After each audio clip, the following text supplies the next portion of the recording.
Hi friends, അപ്പോൾ നമ്മുടെ പുതിയൊരു വീഡിയോയിലേക്ക് ഏവർക്കും സ്വാഗതം കേട്ടോ. നമ്മളിന്ന് നോക്കുന്നത് ഭരണഘടനയുമായി ബന്ധപ്പെട്ടിട്ട് PSC കഴിഞ്ഞ കാലങ്ങളിൽ ചോദിച്ച മുഴുവൻ ചോദ്യങ്ങളും കേട്ടോ നോക്കുന്നത്. അപ്പോൾ നേരെ വീഡിയോയിലേക്ക് പോയാലോ. ഒന്നാമത്തെ ചോദ്യം, ഗ്രാമസ്വരാജ് എന്ന ആശയം മുന്നോട്ട് വെച്ച വ്യക്തി ആരാണ്? ഗ്രാമസ്വരാജ് എന്ന ആശയം മുന്നോട്ട് വെച്ച വ്യക്തി ആരാ? ഓപ്ഷൻ ബി ഗാന്ധിജിയാണ് അല്ലേ. ഗാന്ധിജിയാണ് ഗ്രാമസ്വരാജ് എന്ന ആശയം മുന്നോട്ട് വെച്ചത്. 2, പഞ്ചായത്ത് രാജ് എന്ന പദം ആദ്യമായിട്ട് ഉപയോഗിച്ച വ്യക്തി ആരാ? പഞ്ചായത്ത് രാജ് എന്ന പദം ആദ്യമായിട്ട് ഉപയോഗിച്ച വ്യക്തി ആരാ? ജവഹർലാൽ നെഹ്റു ആണ്. ജവഹർലാൽ നെഹ്റു ആണ് പഞ്ചായത്ത് രാജ് എന്ന പദം ആദ്യമായിട്ട് ഉപയോഗിക്കുന്നത്. മൂന്നാമത്തെ ചോദ്യം, ജനകീയ ആസൂത്രണം എന്ന പദം ആദ്യമായിട്ട് ഉപയോഗിച്ചത് ആരാ? ജനകീയ ആസൂത്രണം എന്ന പദം ആദ്യമായിട്ട് ഉപയോഗിച്ചത് ആരാ? MN റോയി ആണ്. ഓപ്ഷൻ ബി MN റോയി ആണ് ജനകീയ ആസൂത്രണം എന്ന പദം ആദ്യമായിട്ട് ഉപയോഗിക്കുന്നത്. നാലാമത്തെ ചോദ്യം, ഇന്ത്യയിൽ പഞ്ചായത്ത് രാജ് സംവിധാനം നിലവിൽ വന്ന ആദ്യത്തെ സംസ്ഥാനം ഏതാണ്? ഇന്ത്യയിൽ പഞ്ചായത്ത് രാജ് സംവിധാനം നിലവിൽ വന്ന ആദ്യത്തെ സംസ്ഥാനം ഏതാ? രാജസ്ഥാൻ കേട്ടോ. രാജസ്ഥാനിലാണ് ഇന്ത്യയിൽ ആദ്യമായിട്ട് പഞ്ചായത്ത് രാജ് സംവിധാനം നിലവിൽ വരുന്നത്. അഞ്ചാമത്തെ ചോദ്യം, പഞ്ചായത്ത് രാജിന് ഭരണഘടനാ സാധുത നൽകണമെന്ന് ശുപാർശ ചെയ്ത കമ്മിറ്റി ഏതായിരുന്നു? പഞ്ചായത്ത് രാജിന് ഭരണഘടനാ സാധുത നൽകണമെന്ന് ശുപാർശ ചെയ്ത കമ്മിറ്റി ഏത് കമ്മിറ്റി ആയിരുന്നു? LM സിംഗ്വി കമ്മിറ്റിയാണ്. ഓപ്ഷൻ എ LM സിംഗ്വി കമ്മിറ്റിയാണ് പഞ്ചായത്ത് രാജിന് ഭരണഘടനാ സാധുത നൽകണമെന്ന് ശുപാർശ ചെയ്ത കമ്മിറ്റി. ആറാമത്തെ ചോദ്യം, ഗ്രാമങ്ങളിൽ വാർഡ് തലത്തിലുള്ള വികസന പ്രവർത്തനങ്ങൾ തീരുമാനിക്കാനുള്ള വേദി അറിയപ്പെടുന്നത് എന്താണ്? ഗ്രാമങ്ങളിൽ വാർഡ് തലത്തിലുള്ള വികസന പ്രവർത്തനങ്ങൾ തീരുമാനിക്കാനുള്ള വേദി ഏതാണ്? ഗ്രാമസഭയാണ്. ഓപ്ഷൻ എ ഗ്രാമസഭ. എട്ടാമത്തെ ചോദ്യം, പഞ്ചായത്ത് രാജിൻ്റെ പിതാവ് എന്ന് അറിയപ്പെടുന്നത് ആരാ? പഞ്ചായത്ത് രാജിൻ്റെ പിതാവ് എന്ന് അറിയപ്പെടുന്നത് ആരാ? ബൽവന്ത് റായ് മേത്തയാണ്. ഓപ്ഷൻ എ ബൽവന്ത് റായ് മേത്തയാണ് പഞ്ചായത്ത് രാജിൻ്റെ പിതാവ് എന്ന് അറിയപ്പെടുന്നത്. എട്ടാമത്തെ ചോദ്യം, വാർഡ് തലങ്ങളിലുള്ള വികസന പ്രവർത്തനങ്ങൾ തീരുമാനിക്കാനുള്ള വേദി നഗരങ്ങളിൽ അറിയപ്പെടുന്നത് എന്താണ്? വാർഡ് തലത്തിലുള്ള വികസന പ്രവർത്തനങ്ങൾ തീരുമാനിക്കാനുള്ള വേദി നഗരങ്ങളിൽ അറിയപ്പെടുന്നത് എന്ത് പേരിലാണ് അറിയപ്പെടുന്നത്? വാർഡ് സഭയാണ് കേട്ടോ. വാർഡ് സഭ. ഓപ്ഷൻ ബി വാർഡ് സഭ എന്ന പേരിലാണ്. ഒൻപതാമത്തെ ചോദ്യം, പഞ്ചായത്തി രാജ് ഉദ്ഘാടനം ചെയ്ത വർഷം ഏതാണ്? പഞ്ചായത്തി രാജ് ഉദ്ഘാടനം ചെയ്ത വർഷം ഏത് വർഷം? 1959 പഞ്ചായത്ത് രാജ് ഉദ്ഘാടനം ചെയ്യുന്നത്. പത്താമത്തെ ചോദ്യം, പഞ്ചായത്ത് രാജ് ഉദ്ഘാടനം ചെയ്ത വ്യക്തി ആരാണ്? പഞ്ചായത്ത് രാജ് ഉദ്ഘാടനം ചെയ്ത വ്യക്തി ആരാ? ജവഹർലാൽ നെഹ്റു ആണ്. ഓപ്ഷൻ സി ജവഹർലാൽ നെഹ്റു ആണ് പഞ്ചായത്ത് രാജ് സംവിധാനം ഉദ്ഘാടനം ചെയ്യുന്നത്. 11ാമത്തെ ചോദ്യം, ഇന്ത്യയിൽ പഞ്ചായത്ത് രാജ് സംവിധാനം നിലവിൽ വന്ന ആദ്യത്തെ ദക്ഷിണേന്ത്യൻ സംസ്ഥാനം ഏതാണ്? ഇന്ത്യയിൽ പഞ്ചായത്ത് രാജ് സംവിധാനം നിലവിൽ വന്ന ആദ്യത്തെ ദക്ഷിണേന്ത്യൻ സംസ്ഥാനം ഏതാ? ആന്ധ്രാപ്രദേശാണ്. ഓപ്ഷൻ ബി ആന്ധ്രാപ്രദേശിലാണ് ദക്ഷിണേന്ത്യയിൽ ആദ്യമായിട്ട് പഞ്ചായത്ത് രാജ് സംവിധാനം നിലവിൽ വരുന്നത്. 12ാമത്തെ ചോദ്യം, ആന്ധ്രാപ്രദേശിൽ പഞ്ചായത്ത് രാജ് സംവിധാനം നിലവിൽ വന്ന വർഷം ഏതാണ്? അപ്പോൾ ദക്ഷിണേന്ത്യയിൽ ആദ്യമായിട്ട് വന്നത് ആന്ധ്രാപ്രദേശിലാണ്. അങ്ങനെയാണെങ്കിൽ ആന്ധ്രാപ്രദേശിൽ പഞ്ചായത്ത് രാജ് സംവിധാനം നിലവിൽ വന്ന വർഷം ഏതാണ്? ഏത് വർഷമാണ് വന്നത്? 1959 1959 ആന്ധ്രാപ്രദേശിൽ വരുന്നത്. 13ാമത്തെ ചോദ്യം, LM സിംഗ്വി കമ്മിറ്റിയെ നിയമിച്ച പ്രധാനമന്ത്രി ആരാണ്? LM സിംഗ്വി കമ്മിറ്റിയെ നിയമിച്ച പ്രധാനമന്ത്രി ആരാ? രാജീവ് ഗാന്ധിയാണ്. Option B Rajiv Gandhi. 14ാമത്തെ ചോദ്യം, പഞ്ചായത്ത് രാജ് നിയമം പാസാക്കിയ പ്രധാനമന്ത്രി ആരാ? പഞ്ചായത്ത് രാജ് നിയമം പാസാക്കിയ പ്രധാനമന്ത്രി ആരാ? PV നരസിംഹറാവു ആണ് കേട്ടോ. PV നരസിംഹറാവു. 15ാമത്തെ ചോദ്യം, പഞ്ചായത്ത് രാജ് രൂപീകരണവുമായി ബന്ധപ്പെട്ട ഭരണഘടനാ വകുപ്പ് ഏതാണ്? പഞ്ചായത്ത് രാജ് രൂപീകരണവുമായി ബന്ധപ്പെട്ട ഭരണഘടനാ വകുപ്പ് ഏതാ? അനുച്ഛേദം 40 ഓപ്ഷൻ ഡി 40ാമത്തെ അനുച്ഛേദം ആർട്ടിക്കിൾ 14 പ്രകാരമാണ് ഏത് വരുന്നത്? പഞ്ചായത്തുകൾ രൂപീകരിക്കുന്നത്. 16ാമത്തെ ചോദ്യം, പഞ്ചായത്ത് രാജ് നിയമം നിലവിൽ വന്ന വർഷം ഏതാണ്? പഞ്ചായത്ത് രാജ് നിയമം നിലവിൽ വന്ന വർഷം ഏത് വർഷം? 1993 അല്ലേ. 1993 പഞ്ചായത്ത് രാജ് നിയമം നിലവിൽ വരുന്നത്. 17ാമത്തെ ചോദ്യം, ദേശീയ പഞ്ചായത്ത് രാജ് ദിനം എന്നാണ്? ദേശീയ പഞ്ചായത്ത് രാജ് ദിനം എന്ന ദേശീയ പഞ്ചായത്ത് രാജ് ദിനം ഏപ്രിൽ 24 ഏപ്രിൽ 24 ദേശീയ പഞ്ചായത്ത് രാജ് ദിനമായിട്ട് ആചരിക്കുന്നത്. 18ാമത്തെ ചോദ്യം, പഞ്ചായത്ത് രാജ് വ്യവസ്ഥയുടെ അടിത്തറ എന്നറിയപ്പെടുന്നത് എന്താണ്? പഞ്ചായത്ത് രാജ് വ്യവസ്ഥയുടെ അടിത്തറ എന്നറിയപ്പെടുന്നത് എന്താ? ഗ്രാമപഞ്ചായത്തുകളാണ് അല്ലെ. ഓപ്ഷൻ സി ഗ്രാമപഞ്ചായത്തുകളാണ്. 19 committee on panchayat raj institution എന്നറിയപ്പെടുന്ന കമ്മിറ്റി ഏതാണ്? Committee on panchayat raj institution എന്നറിയപ്പെടുന്ന കമ്മിറ്റി ഏതാണ്? ഏത് കമ്മിറ്റി അറിയപ്പെടുന്നത്? അശോക് മേത്ത കമ്മിറ്റിയാണ്. ഓപ്ഷൻ ഡി അശോക് മേത്ത കമ്മിറ്റിയാണ് കമ്മിറ്റി ഓൺ പഞ്ചായത്ത് ഇൻസ്റ്റിറ്റ്യൂഷൻ എന്ന പേരിൽ അറിയപ്പെടുന്നത്. 20ാമത്തെ ചോദ്യം, അശോക് മേത്ത കമ്മിറ്റിയിൽ അംഗമായിരുന്ന മലയാളി ആരായിരുന്നു? അശോക് മേത്ത കമ്മിറ്റിയിൽ അംഗമായിരുന്ന മലയാളി ആരായിരുന്നു? നമ്മുടെ കേരളത്തിൻ്റെ ആദ്യത്തെ മുഖ്യമന്ത്രിയായിട്ടുള്ള EMS ആണ് അശോക് മേത്ത കമ്മിറ്റിയിൽ അംഗമായ മലയാളി. 21ാമത്തെ ചോദ്യം, മണ്ഡൽ പഞ്ചായത്ത് രാജ് എന്ന ആശയം മുന്നോട്ട് വെച്ച കമ്മിറ്റി ഏതാണ്? മണ്ഡൽ പഞ്ചായത്ത് രാജ് എന്ന ആശയം മുന്നോട്ട് വെച്ച കമ്മിറ്റി ഏത് കമ്മിറ്റിയാ? അശോക് മേത്ത കമ്മിറ്റിയാണ് കേട്ടോ. അശോക് മേത്ത കമ്മിറ്റി മണ്ഡൽ പഞ്ചായത്ത് രാജ് എന്ന ആശയം മുന്നോട്ട് വെച്ച കമ്മിറ്റിയാണ് ഏത്? അശോക് മേത്ത കമ്മിറ്റി. 22 പഞ്ചായത്ത് രാജിന് ഭരണഘടനാ സാധുത നൽകിയ ഭേദഗതി ഏതാണ്? പഞ്ചായത്ത് രാജിന് ഭരണഘടനാ സാധുത നൽകിയ ഭേദഗതി ഏതാ? 73ാമത് ഭേദഗതിയാണ്. 73ാമത്തെ ഭേദഗതിയാണ് പഞ്ചായത്ത് രാജിന് ഭരണഘടനാ സാധുത നൽകിയത്. 23ാമത്തെ ചോദ്യം, ഭരണഘടനാ ഭേദഗതികളിലെ ഒരു നാഴികക്കല്ലായിട്ട് വിശേഷിപ്പിക്കപ്പെടുന്ന ഭേദഗതി ഏതാണ്? ഭരണഘടനാ ഭേദഗതികളിലെ ഒരു നാഴികക്കല്ലായിട്ട് വിശേഷിക്കപ്പെടുന്ന ഭരണഘടനാ ഭേദഗതി ഏതാ? 73ാമത് ഭേദഗതിയാണ്. ഓപ്ഷന് 73ാമത് ഭേദഗതിയാണ്.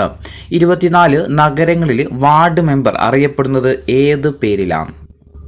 നഗരങ്ങളിൽ വാർഡ് മെമ്പർ അറിയപ്പെടുന്നത് എന്ത് പേരിലാണ്? കൗൺസിലറാണ് അല്ലെ. കൗൺസിലർ എന്ന പേരിലാണ് അറിയപ്പെടുന്നത്. 25 പ്രാദേശിക സ്വയംഭരണത്തെ പ്രോത്സാഹിപ്പിച്ച നിയമം ഏതാണ്? പ്രാദേശിക സ്വയംഭരണത്തെ പ്രോത്സാഹിപ്പിച്ച നിയമം ഏതാ? 1919 ഗവൺമെൻറ് ഓഫ് ഇന്ത്യ ആക്ട് ആണ്. 1919 ഗവൺമെൻറ് ഓഫ് ഇന്ത്യ ആക്ട് ആണ്. 26ാമത്തെ ചോദ്യം, ഇന്ത്യയിൽ കേന്ദ്രീകൃതമായ ഒരു ഭരണ സമ്പ്രദായം സ്ഥാപിച്ച യൂറോപ്യൻ ആരാണ്? ഇന്ത്യയിൽ ഒരു കേന്ദ്രീകൃതമായിട്ടുള്ള ഒരു ഭരണ സമ്പ്രദായം സ്ഥാപിച്ച യൂറോപ്യന്മാർ ആരായിരുന്നു? ബ്രിട്ടീഷുകാരാണ് അല്ലെ. ബ്രിട്ടീഷുകാരാണ്. ബ്രിട്ടീഷ്. ഓപ്ഷനെ ബ്രിട്ടീഷുകാരാണ് ഇന്ത്യയിൽ ഒരു കേന്ദ്രീകൃതമായ ഒരു ഭരണ സമ്പ്രദായം സ്ഥാപിക്കുന്നത്. 27 തദ്ദേശ സ്വയംഭരണ സ്ഥാപനങ്ങൾക്ക് തുടക്കമിട്ട വൈസ്രോയി ആരായിരുന്നു? തദ്ദേശ സ്വയംഭരണ സ്ഥാപനങ്ങൾക്ക് തുടക്കമിട്ട ബ്രിട്ടീഷ് വൈസ്രോയി ആരാ? റിപ്പൺ പ്രഭുവാണ് കേട്ടോ. റിപ്പൺ പ്രഭുവാണ് തദ്ദേശ സ്വയംഭരണ സ്ഥാപനങ്ങൾക്ക് തുടക്കമിട്ട ബ്രിട്ടീഷ് വൈസ്രോയി ആരാ? റിപ്പൺ പ്രഭുവാണ്. 28ാമത്തെ ചോദ്യം, ഇന്ത്യയിൽ തദ്ദേശ സ്വയംഭരണ സ്ഥാപനങ്ങളുടെ പിതാവ് എന്നറിയപ്പെടുന്നത് ആരാണ്? ഇന്ത്യയിൽ തദ്ദേശ സ്വയംഭരണ സ്ഥാപനങ്ങളുടെ പിതാവ് എന്ന് അറിയപ്പെടുന്നത് ആരാ? റിപ്പൺ പ്രഭു തന്നെയാണ് കേട്ടോ. ഓപ്ഷൻ ബി റിപ്പൺ പ്രഭു തന്നെയാണ് ഇന്ത്യയിൽ തദ്ദേശ സ്വയംഭരണ സ്ഥാപനങ്ങളുടെ പിതാവ് എന്ന് അറിയപ്പെടുന്നത്. 29 ജനാധിപത്യത്തിൻ്റെ നെടും തൂണുകൾ എന്നറിയപ്പെടുന്നത് എന്താ? ജനാധിപത്യത്തിൻ്റെ നെടും തൂണുകൾ എന്ന് അറിയപ്പെടുന്നത് ഏതാ? പ്രാദേശിക ഗവൺമെൻറ്റുകളാണ് കേട്ടോ. പ്രാദേശിക ഗവൺമെൻറ്റുകളാണ് ജനാധിപത്യത്തിൻ്റെ നെടും തൂണുകൾ എന്ന് അറിയപ്പെടുന്നത്. ഇനി 30ാമത്തെ ചോദ്യം, ത്രിതല പഞ്ചായത്തുകളിലെ പ്രതിനിധികളെ തിരഞ്ഞെടുക്കുന്നത് ആരാ? ത്രിതല പഞ്ചായത്തുകളിലെ പ്രതിനിധികളെ തിരഞ്ഞെടുക്കുന്നത് ആരാ? ജനങ്ങളാണല്ലേ. ജനങ്ങളാണ്. ഓപ്ഷൻ എ ജനങ്ങളാണ് ത്രിതല പഞ്ചായത്തുകളിലേക്കുള്ള പ്രതിനിധികളെ തിരഞ്ഞെടുക്കുന്നത്. 31ാമത്തെ ചോദ്യം, ഇന്ത്യയിൽ തദ്ദേശ സ്വയംഭരണ സ്ഥാപനങ്ങളിലെ ഏറ്റവും താഴെ തട്ടിലുള്ള ഘടകം ഏതാണ്? ഇന്ത്യയിൽ തദ്ദേശ സ്വയംഭരണ സ്ഥാപനങ്ങളുടെ ഏറ്റവും താഴെ തട്ടിലുള്ള ഘടകം ഏതാ? ഗ്രാമസഭയാണ്. ഓപ്ഷൻ ബി ഗ്രാമസഭ. ഇന്ത്യയിൽ തദ്ദേശ സ്വയംഭരണ സ്ഥാപനങ്ങളുടെ ഏറ്റവും താഴെ തട്ടിലുള്ള ഘടകമാണ് ഇത്? ഗ്രാമസഭ. 32 ഗ്രാമസഭ വിളിച്ചു കൂട്ടുന്നത് ആരാണ്? ഗ്രാമസഭ വിളിച്ചു കൂട്ടുന്നത് ആരാ? വാർഡ് മെമ്പറാണ് കേട്ടോ. വാർഡ് മെമ്പറാണ്. ഗ്രാമസഭ വിളിച്ചു കൂട്ടുന്നത് വാർഡ് മെമ്പർ ആയിരിക്കും. അതിൽ അധ്യക്ഷത വഹിക്കുന്നവരായിരിക്കും പഞ്ചായത്ത് പ്രസിഡന്റുമായിരിക്കും. 33 പഞ്ചായത്ത് സ്ഥാപനങ്ങളിൽ സ്ത്രീകളുടെ സംവരണം എത്രയാണ്? പഞ്ചായത്ത് സ്ഥാപനങ്ങളിൽ സ്ത്രീകളുടെ സംവരണം എത്രയാ? 1/3 സീറ്റാണ് കേട്ടോ. 1/3 സീറ്റുകളാണ്. 1/1 സീറ്റ് ആർക്കായിരിക്കും? സ്ത്രീകൾക്കായിരിക്കും. അല്ലെങ്കിൽ 33% എന്ന് പറഞ്ഞാലും ശരിയായിരിക്കും.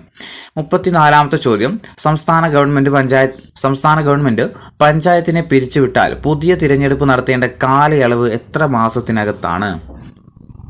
സംസ്ഥാന ഗവൺമെൻറ് പഞ്ചായത്തിനെ പിരിച്ചുവിട്ട് കഴിഞ്ഞാൽ പുതിയ തിരഞ്ഞെടുപ്പ് നടത്തേണ്ട കാലയളവ് എപ്പോഴാ? 6 മാസത്തിനകമാണ് കേട്ടോ. 6 മാസത്തിനകം പുതിയ ഇലക്ഷൻ നടത്തിയിട്ട് പുതിയ ഭരണസമിതിയെ കൊണ്ടുവരണം. 35ാമത്തെ ചോദ്യം, പഞ്ചായത്തുകളുടെ അധികാരങ്ങളും ചുമതലകളും ഉൾപ്പെടുത്തിയിരിക്കുന്ന ഭരണഘടനയിലെ പട്ടിക ഏതാണ്? പഞ്ചായത്തുകളുടെ അധികാരങ്ങളും ചുമതലകളും ഉൾപ്പെടുത്തിയിരിക്കുന്ന ഭരണഘടനയിലെ പട്ടിക ഏതാ? 11ാം പട്ടികയിലാണ് കേട്ടോ. 11ാം പട്ടികയിലാണ് പഞ്ചായത്തുകളുടെ അധികാരങ്ങളെക്കുറിച്ചും ചുമതലകളെക്കുറിച്ചും പറയുന്നത്. 36ാമത്തെ ചോദ്യം, നമ്മൾ പറഞ്ഞായിരുന്നു ഗ്രാമസഭയുടെ അധ്യക്ഷൻ ആരായിരിക്കും? ഗ്രാമസഭയുടെ അധ്യക്ഷൻ എന്ന് പറയുന്നത് ആരാ? പഞ്ചായത്ത് പ്രസിഡന്റ് ആണ് അല്ലേ? പഞ്ചായത്ത് പ്രസിഡന്റാണ് ഗ്രാമസഭയുടെ അധ്യക്ഷൻ. 37, പഞ്ചായത്ത് രാജ് സംവിധാനത്തിന്റെ അടിസ്ഥാനം എന്നറിയപ്പെടുന്നത് എന്താണ്?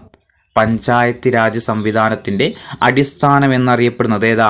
ഗ്രാമസഭയാണ് പഞ്ചായത്ത് രാജ് സംവിധാനത്തിൻ്റെ അടിസ്ഥാനം എന്നറിയപ്പെടുന്നത്. 38, ഇന്ത്യയിൽ ഗ്രാമസഭാ വർഷമായിട്ട് ആഘോഷിച്ച വർഷം ഏതാണ്? ഇന്ത്യയിൽ ഗ്രാമസഭാ വർഷമായിട്ട് ആഘോഷിച്ച വർഷം എന്ന 1999-2000 ഇന്ത്യയിൽ ഗ്രാമസഭാ വർഷമായിട്ട് ആഘോഷിച്ച ഏതാ വർഷം? 1999-2000. ഇനി 39ാമത്തെ ചോദ്യം, തദ്ദേശ സ്വയംഭരണ സ്ഥാപനങ്ങളിലേക്ക് മത്സരിക്കുന്നതിനുള്ള കുറഞ്ഞ പ്രായം എത്രയാണ്? തദ്ദേശ സ്വയംഭരണ സ്ഥാപനങ്ങളിലേക്ക് മത്സരിക്കാനുള്ള കുറഞ്ഞ പ്രായം എത്ര വയസ്സാണ്? കുറഞ്ഞ പ്രായം എന്ന് പറയുന്നത് 21 വയസ്സാണ് അല്ലേ? 21 വയസ്സാണ്. 40ാമത്തെ ചോദ്യം, തദ്ദേശ സ്വയംഭരണ സ്ഥാപനങ്ങളിലേക്കുള്ള തിരഞ്ഞെടുപ്പ് നടത്തുന്നത് ആരാണ്? തദ്ദേശ സ്വയംഭരണ സ്ഥാപനങ്ങളിലേക്കുള്ള തെരഞ്ഞെടുപ്പ് നടത്തുന്നത് ആരാ? സംസ്ഥാന തിരഞ്ഞെടുപ്പ് കമ്മീഷനാണ്. സംസ്ഥാന തിരഞ്ഞെടുപ്പ് കമ്മീഷനാണ് നമ്മുടെ പഞ്ചായത്തിലേക്കുള്ള ഇലക്ഷനൊക്കെ നടത്തുന്നത്.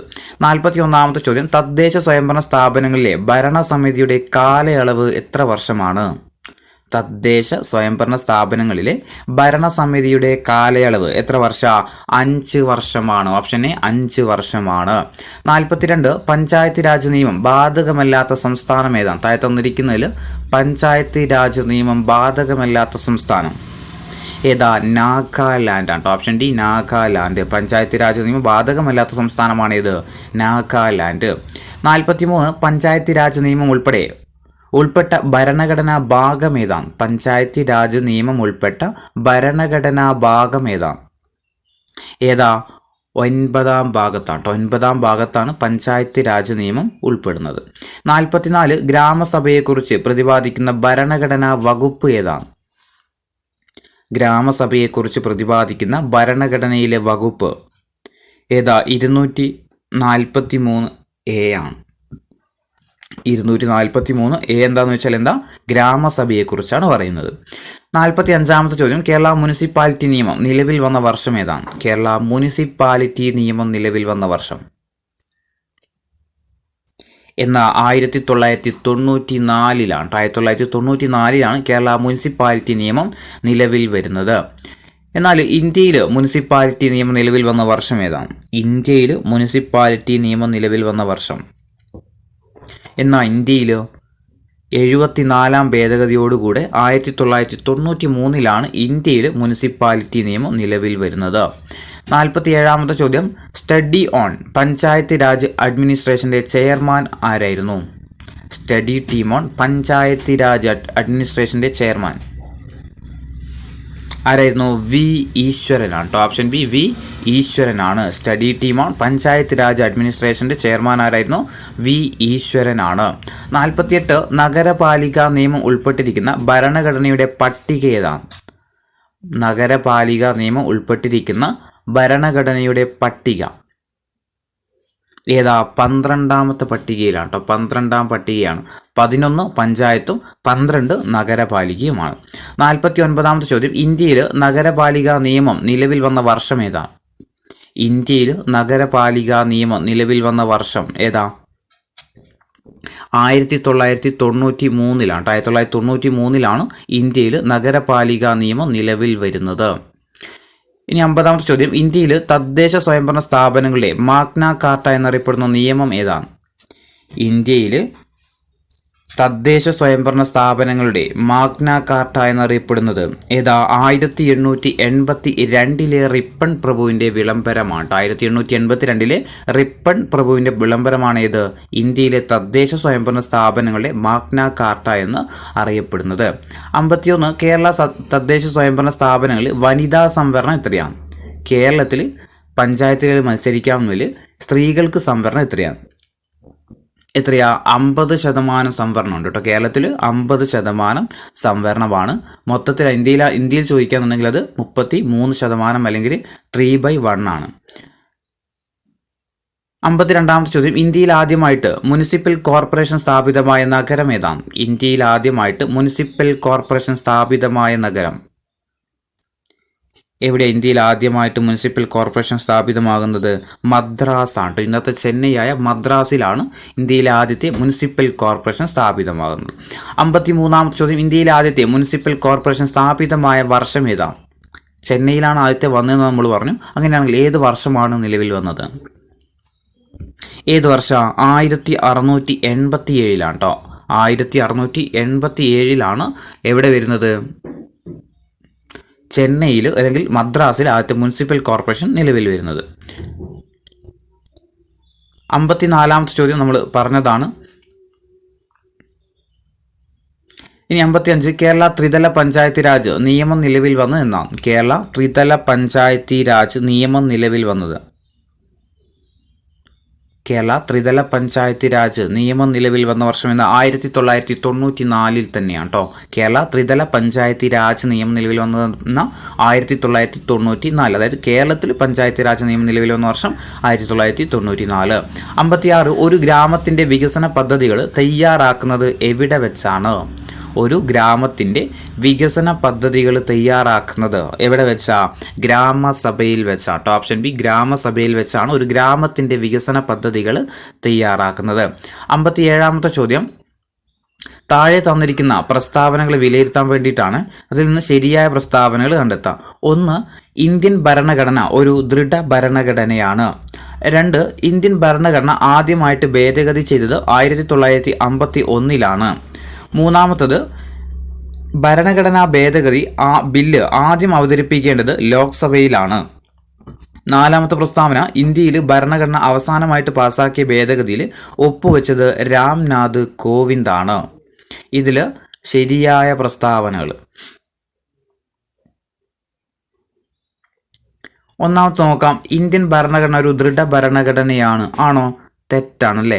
ദൃഢമാണ്, അതുപോലെ തന്നെ എന്താണ്? ഫ്ലെക്സിബിളും ആണ് ഇത് നമ്മുടെ ഭരണഘടന. ദൃഢമെന്ന് എടുത്തു പറയാൻ പറ്റില്ല, അപ്പോൾ അത് തെറ്റാണ്. 2, ഇന്ത്യൻ ഭരണഘടന ആദ്യമായിട്ട് ഭേദഗതി ചെയ്തത് 1951 ആണോ? അത് ശരിയാണ്. 51 ഇന്ത്യയിൽ ആദ്യമായിട്ട് ഭരണഘടന ഭേദഗതി ചെയ്യുന്നത്. 3, ഭരണഘടനാ ഭേദഗതി ബില്ല് അവതരിപ്പിക്കേണ്ടത് ലോക്സഭയിലാണ്. അങ്ങനെയുണ്ടോ? നമുക്ക് 2 സഭയിൽ വേണമെങ്കിലും അവതരിപ്പിക്കാം. ഇന്ന സഭ എന്ന് എടുത്ത് പറയുന്നില്ല. ഭരണഘടനാ ഭേദഗതി ബില്ലാണ്. ഭേദഗതി ബില്ല് ആദ്യം അവതരിപ്പിക്കേണ്ടത് ലോക്സഭയിലാണെന്നുള്ളത് തെറ്റാണ്. 4ാമത്തെ പ്രസ്താവന, ഇന്ത്യൻ ഭരണഘടനയിൽ അവസാനമായിട്ട് പാസാക്കിയ ഭേദഗതിയിൽ ഒപ്പുവെച്ചത് രാംനാഥ് കോവിന്ദാണ്. ഇത് PSC ചോദിക്കുന്ന സമയത്ത് ഈ ക്വസ്റ്റ്യൻ ശരിയായിരുന്നു. പക്ഷെ നിലവിൽ അത് ചോദിക്കാന്നുണ്ടെങ്കിൽ എന്താണ്? തെറ്റാണ്. കാരണം എന്താ? നമ്മുടെ നാരി ശക്തി വന്ദൻ അധിനിയമം ഒരു വന്നിട്ടുണ്ട് അല്ലേ? അവസാനമായിട്ട് നടന്ന ഭേദഗതി അതാണ്. അതിൽ ഒപ്പുവെച്ചത് ആരാ? ഇപ്പോഴത്തെ രാഷ്ട്രപതിയായിട്ടുള്ള ദ്രൗപദി മുർമുവാണ്. പക്ഷേ ഈ PSC ചോദിക്കുന്ന സമയത്ത് ഇത് ആൻസർ ശരിയായിരുന്നു. അങ്ങനെയാണ് 2ഉം 4ഉം ശരിയായിട്ട് വരുന്നത്. അപ്പോൾ ഇതിലേത് മാത്രമേ ശരിയുള്ളൂ? 2 മാത്രമേ ഇതിൽ ശരിയുള്ളൂ കേട്ടോ. ഇതിൽ 2 മാത്രമേ ശരിയുള്ളൂ. അവസാനത്തെ ഭേദഗതി എന്ന് പറയുന്നത് ഏതാ? സ്ത്രീകളുടെ സംവരണവുമായി ബന്ധപ്പെട്ടിട്ട് ഒരു നാരി ശക്തി വന്ദൻ നിയമം വന്നിട്ടില്ലേ? അപ്പം അതാണ് ഏത്? അവസാനമായിട്ട് വന്ന ഭേദഗതി. അപ്പോൾ അതിൽ ഒപ്പുവെച്ചത് ആരാ? ദ്രൗപദി മുർമുവാണ്. അപ്പോൾ ഇത് തെറ്റാണ് കേട്ടോ. ഇനി അടുത്ത ചോദ്യം, 58ാമത്തെ ചോദ്യമാണ്. പഞ്ചായത്തി രാജുമായി ബന്ധപ്പെട്ട് ശരിയായ പ്രസ്താവനകൾ കണ്ടെത്താൻ വേണ്ടിയിട്ടോ. പഞ്ചായത്തി രാജുമായി ബന്ധപ്പെട്ടിട്ട് ശരിയായ പ്രസ്താവന. 1, തദ്ദേശ സ്വയംഭരണ സ്ഥാപനങ്ങൾക്ക് ഭരണഘടന അംഗീകാരം നൽകണമെന്ന് ശുപാർശ ചെയ്ത കമ്മിറ്റിയാണ് PK തുങ്കൻ കമ്മിറ്റി. 2, EMS നമ്പൂതിരിപ്പാട് അശോക് മേത്ത കമ്മിറ്റിയിലെ അംഗമായിരുന്നു. 4, മൂന്നാമത്തത് ഭരണഘടനയുടെ 71 ഭേദഗതി പഞ്ചായത്തി രാജുമായി ബന്ധപ്പെട്ടിരിക്കുന്നു.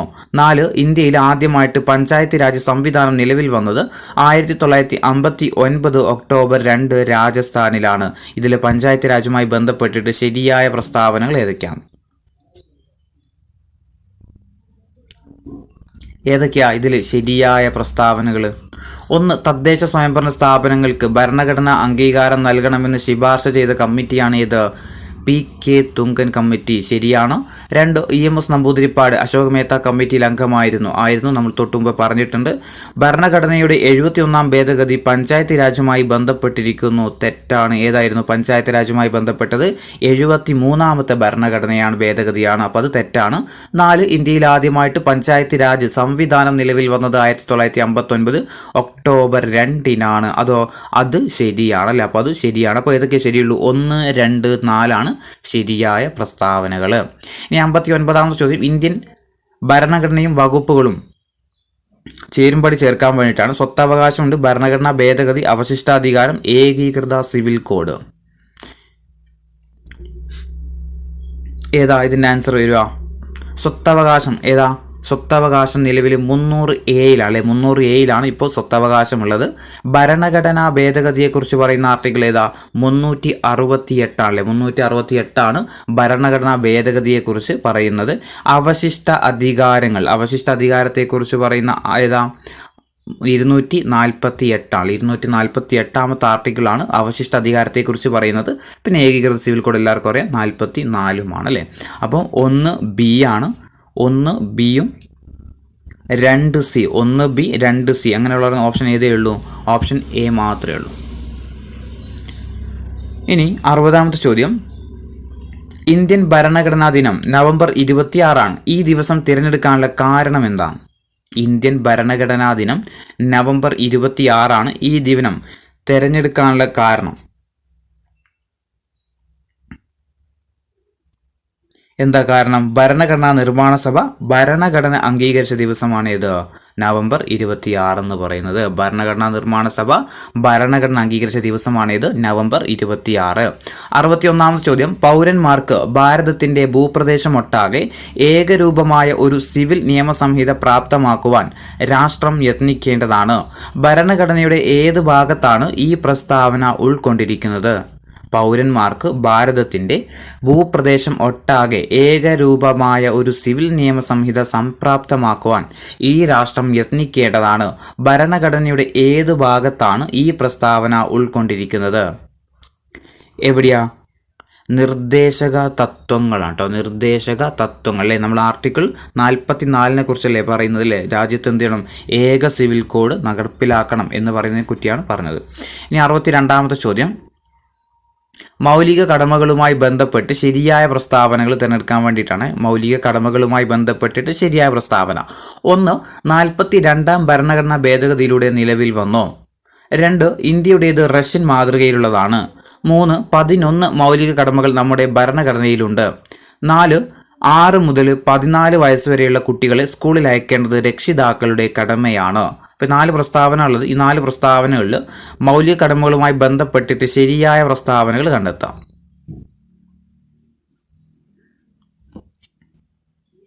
ഏതൊക്കെ ഇതിൽ ശരിയായ പ്രസ്താവനകൾ? മൗലിക കടമകൾ നിലവിൽ വന്നത് ഏത് ഭരണഘടനാ ഭേദഗതിയിലൂടെയാണ്? 42ാം ഭേദഗതിയിലൂടെയാണ്. അത് ഇന്ത്യൻ റഷ്യൻ മാതൃകയിലുള്ളതാണ്. 11 മൗലിക കടമകളാണ് നിലവിലുള്ളത്. അതുപോലെ 6 വയസ്സ് മുതൽ 14 വയസ്സ് വരെയുള്ള കുട്ടികളുടെ സ്കൂളിൽ അയക്കേണ്ട ആര് തന്നെയാണ്? രക്ഷിതാക്കളുടെ കടമയാണ്. അപ്പോൾ ഇതൊക്കെ എന്താണ്? ശരിയായ പ്രസ്താവനകളാണ്. ഓപ്ഷൻ ഡി 1, 2, 3, 4 എന്താണ്? ശരിയായ പ്രസ്താവനയാണ്. 63ാമത്തെ ചോദ്യം, ഇംപീച്ച്മെന്റിലൂടെ പുറത്താക്കപ്പെടുന്നവരിൽ ഉൾപ്പെടാത്തത് ആരാണ്? താഴെ തന്നിരിക്കുന്നതിൽ ഇംപീച്ച്മെന്റിലൂടെ പുറത്താക്കപ്പെടുന്നവരിൽ ഉൾപ്പെടാത്തത് ആരാ? ഓപ്ഷൻ ഡി ഉപരാഷ്ട്രപതിയാണ്. ഉപരാഷ്ട്രപതിയാണ് ഇംപീച്ച്മെന്റിലൂടെ പുറത്താക്കപ്പെടുന്നവരിൽ ഉൾപ്പെടാത്തത്. ഉൾപ്പെടാത്തത്. അപ്പോൾ ആരൊക്കെ ഇംപീച്ച്മെൻറ്റിൽ പുറത്താക്കപ്പെടുന്നത്? ഒന്ന് CAGയെ പറ്റും, മുഖ്യ തെരഞ്ഞെടുപ്പ് കമ്മീഷണറെ പറ്റും, അതുപോലെ സുപ്രീം കോടതി ജഡ്ജിമാരെ എന്ത് പറ്റും? ഇംപീച്ച്മെൻറ്റിലൂടെ പുറത്താക്കാൻ കഴിയുന്നതാണ്. 64ാമത്തെ ചോദ്യം, ഭരണഘടനയുടെ 91ാം ഭേദഗതിയുമായി ബന്ധപ്പെട്ടിട്ട് ശരിയായ പ്രസ്താവന തിരഞ്ഞെടുക്കുക കേട്ടോ. 91ാം ഭേദഗതിയുമായി ബന്ധപ്പെട്ടിട്ട് ശരിയായ പ്രസ്താവന. 1. 2004 ഭേദഗതി നിലവിൽ വന്നു. 2. കേന്ദ്ര മന്ത്രിസഭയിൽ പ്രധാനമന്ത്രി ഉൾപ്പെടെ ലോക്സഭാ അംഗങ്ങളുടെ 15% കൂടുതൽ മന്ത്രിമാർ പാടില്ല. 3. ഈ ഭേദഗതി മുന്നോട്ട് വെച്ച കമ്മിറ്റിയുടെ ചെയർമാൻ പ്രണബ് മുഖർജിയാണ്. 4. ഈ ഭേദഗതി സംസ്ഥാന മന്ത്രിസഭയ്ക്കും ബാധകമാണ്. ഇതിൽ 91ാം ഭരണഘടനാ ഭേദഗതിയുമായി ബന്ധപ്പെട്ടിട്ട് ശരിയായ പ്രസ്താവനകളാണ് കണ്ടെത്താൻ പറഞ്ഞത്.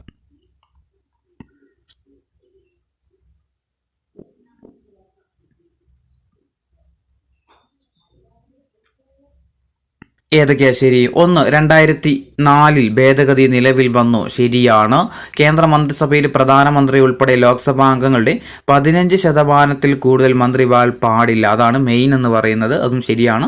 ഈ ഭേദഗതി മുന്നോട്ട് വെച്ച കമ്മിറ്റിയുടെ ചെയർമാൻ ആര് തന്നെയായിരുന്നു? പ്രണബ് മുഖർജിയാണ്. ഭേദഗതി സംസ്ഥാന മന്ത്രിസഭയ്ക്കും ബാധകം തന്നെയാണ്. അപ്പോൾ ഇതൊക്കെ എന്താണ്? ശരിയായ പ്രസ്താവനകൾ തന്നെയാണ്. ഇനി 65ാമത്തെ ചോദ്യം, ജമ്മു കാശ്മീരുമായി ബന്ധപ്പെട്ടിട്ട് ശരിയായ പ്രസ്താവനകൾ തിരഞ്ഞെടുക്കുക. ജമ്മു കാശ്മീരുമായി ബന്ധപ്പെട്ടിട്ട് ശരിയായ പ്രസ്താവന. 1. ജമ്മു കാശ്മീരിനെ വിഭജിച്ച് ലഡാക്ക്, ജമ്മു കാശ്മീർ എന്നിങ്ങനെ 2 കേന്ദ്രഭരണ പ്രദേശങ്ങളാക്കി. 2ാമത്തെ പ്രസ്താവന, വകുപ്പ് 370, 35A എന്നിവ റദ്ദാക്കി. 3. ഇന്ത്യൻ ഭരണഘടനയുടെ എല്ലാ വ്യവസ്ഥകളും ജമ്മു കാശ്മീരിന് ബാധകമാക്കി. 4. ജമ്മു കാശ്മീർ പുനഃസംഘടനാ നിയമം നിലവിൽ വന്നത് 2019 അപ്പോൾ ഇതിൽ ഏതൊക്കെയാണ് 4 പ്രസ്താവനകൾ ശരിയായ? ജമ്മു കാശ്മീരുമായി ബന്ധപ്പെട്ടിട്ട് ശരിയായ പ്രസ്താവനകൾ ഏതൊക്കെയായിരിക്കും ശരിയായത്? 1. ജമ്മു കാശ്മീരിനെ വിഭജിച്ച് ലഡാക്ക്, ജമ്മു കാശ്മീർ എന്നിങ്ങനെ 2 കേന്ദ്രഭരണ പ്രദേശങ്ങളാക്കി, ശരിയാണ്. 2ാമത്തത്, വകുപ്പ് 370, 35A റദ്ദാക്കി. ഇന്ത്യൻ ഭരണഘടനയുടെ എല്ലാ വ്യവസ്ഥകളും കാശ്മീരിന് ബാധകമാക്കി. ജമ്മു കാശ്മീർ പുനഃസംഘടനാ നിയമം നിലവിൽ വന്നത് 2019 തന്നെയാണ്. 2019 ഒക്ടോബർ 31 ജമ്മു കാശ്മീർ പുനഃസംഘടനാ നിയമം നിലവിൽ വരുന്നത്. അപ്പോൾ ഇത് 4 പ്രസ്താവനകൾ എന്താണ്? ശരിയായ പ്രസ്താവനകളാണ്.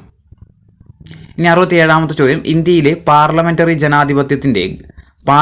ജനാധിപത്യത്തിൽ ഗവൺമെന്റിന്റെ തലവൻ ആരാണ്? ഇന്ത്യയിൽ പാർലമെന്ററി ജനാധിപത്യത്തിൽ ഗവൺമെന്റിന്റെ തലവൻ ആരാണ്? ഗവൺമെന്റിന്റെ തലവൻ അത് പ്രധാനമന്ത്രിയാണോ? ഇന്ത്യയിലെ പാർലമെന്ററി ജനാധിപത്യത്തിൽ ഗവൺമെന്റിന്റെ തലവൻ ആരാന്ന് വെച്ചാൽ പ്രധാനമന്ത്രിയാണ്. 68ാമത്തെ ചോദ്യം, ഇന്ത്യൻ രാഷ്ട്രപതിയുമായി ബന്ധപ്പെട്ട പ്രസ്താവനകളിൽ തെറ്റായ പ്രസ്താവന കണ്ടെത്തുക. തെറ്റാണ് ഇവിടെ കണ്ടെത്തുന്നത്. തെറ്റായ പ്രസ്താവന. 1. രാഷ്ട്രപതിയുടെ കാലാവധി അവസാനിച്ചാലും അദ്ദേഹത്തിന്റെ പിൻഗാമി ഉദ്യോഗത്തിൽ പ്രവേശിക്കുന്നതുവരെ ഉദ്യോഗത്തിൽ തുടരാൻ കഴിയും. 2.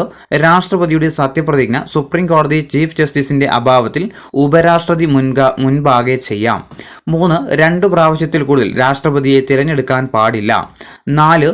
രാഷ്ട്രപതിക്കെതിരെയുള്ള ആക്ഷേപ വിചാരണ ആരംഭിക്കേണ്ടത് ലോക്സഭയിലാണ്. ഇതിൽ തെറ്റായ പ്രസ്താവനകൾ ഏതൊക്കെയാണ്? ഇന്ത്യൻ രാഷ്ട്രപതിയുമായി ബന്ധപ്പെട്ടിട്ട് തെറ്റായ പ്രസ്താവന.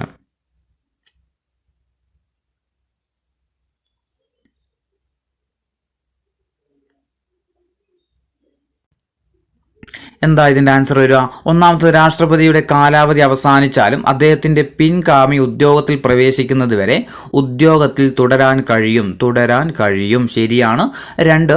രാഷ്ട്രപതിയുടെ സത്യപ്രതിജ്ഞ സുപ്രീം കോടതി ചീഫ് ജസ്റ്റിസിന്റെ അഭാവത്തിൽ ഉപരാഷ്ട്രപതി മുൻപാകെ ചെയ്യാം. തെറ്റാണ്. എന്താ ചെയ്യേണ്ടത്? ചീഫ് ജസ്റ്റിസ് നിയമിക്കുന്ന ഒരാളായിരിക്കണം, ഉപരാഷ്ട്രപതി എന്ന് പറയുന്നില്ല. 3. 2 പ്രാവശ്യത്തിൽ കൂടുതൽ രാഷ്ട്രപതിയെ തിരഞ്ഞെടുക്കാൻ പാടില്ല. അതും തെറ്റാണ്. ഭരണഘടനയിൽ എന്ത് പറയുന്നില്ല? ടേം പറയുന്നില്ല അല്ലേ? അതായത് കാലാവധിയല്ല, എത്ര പ്രാവശ്യം ആകാം എന്നെന്തില്ല ഭരണഘടനയിൽ പറയുന്നില്ല. അപ്പോൾ 2ൽ കൂടുതൽ പ്രാവശ്യം ആകാൻ പാടില്ല എന്നുള്ളത് തെറ്റാണ്. 4ാമത്തത്, രാഷ്ട്രപതിക്കെതിരെയുള്ള ആക്ഷേപ വിചാരണ ആരംഭിക്കേണ്ടത് ലോക്സഭയിലാണ്. അതും എന്തില്ല പറയുന്നില്ല അല്ലേ? ഏത് സഭയിൽ? 2 സഭയിലും ആരംഭിക്കാം എന്നുള്ളതാണ്. അപ്പോൾ തെറ്റായ പ്രസ്താവനയാണ് പറഞ്ഞിരിക്കുന്നത്. അപ്പോൾ 1 മാത്രമേ ശരിയുള്ളൂ, ബാക്കിയൊക്കെ തെറ്റാ. 2, 3, 4 എന്താണ്? തെറ്റായ പ്രസ്താവനകളാണ്. അപ്പോൾ ഓപ്ഷൻ D ആണ് വരിക. 2, 3, 4 തെറ്റാണ്. ഇനി 69ാമത്തെ ചോദ്യം രാജ്യസഭയുമായി ബന്ധപ്പെട്ട് ശരിയായ പ്രസ്താവനകൾ കണ്ടെത്തുക. രാജ്യസഭയുമായി ബന്ധപ്പെട്ടിട്ട് ശരിയായ പ്രസ്താവന. 1. രാജ്യസഭ ഇന്ത്യൻ സംസ്ഥാനങ്ങളെ പ്രതിനിധാനം ചെയ്യുന്നു. 2. രാജ്യസഭാംഗങ്ങളെ തിരഞ്ഞെടുക്കുന്നത് സംസ്ഥാന മന്ത്രിസഭയാണ്. 3. പരോക്ഷമായി തിരഞ്ഞെടുക്കുന്ന സഭയാണ് രാജ്യസഭ. ഇതിൽ ശരിയായ പ്രസ്താവനകൾ ഏതൊക്കെയാണെന്ന് കണ്ടെത്താം.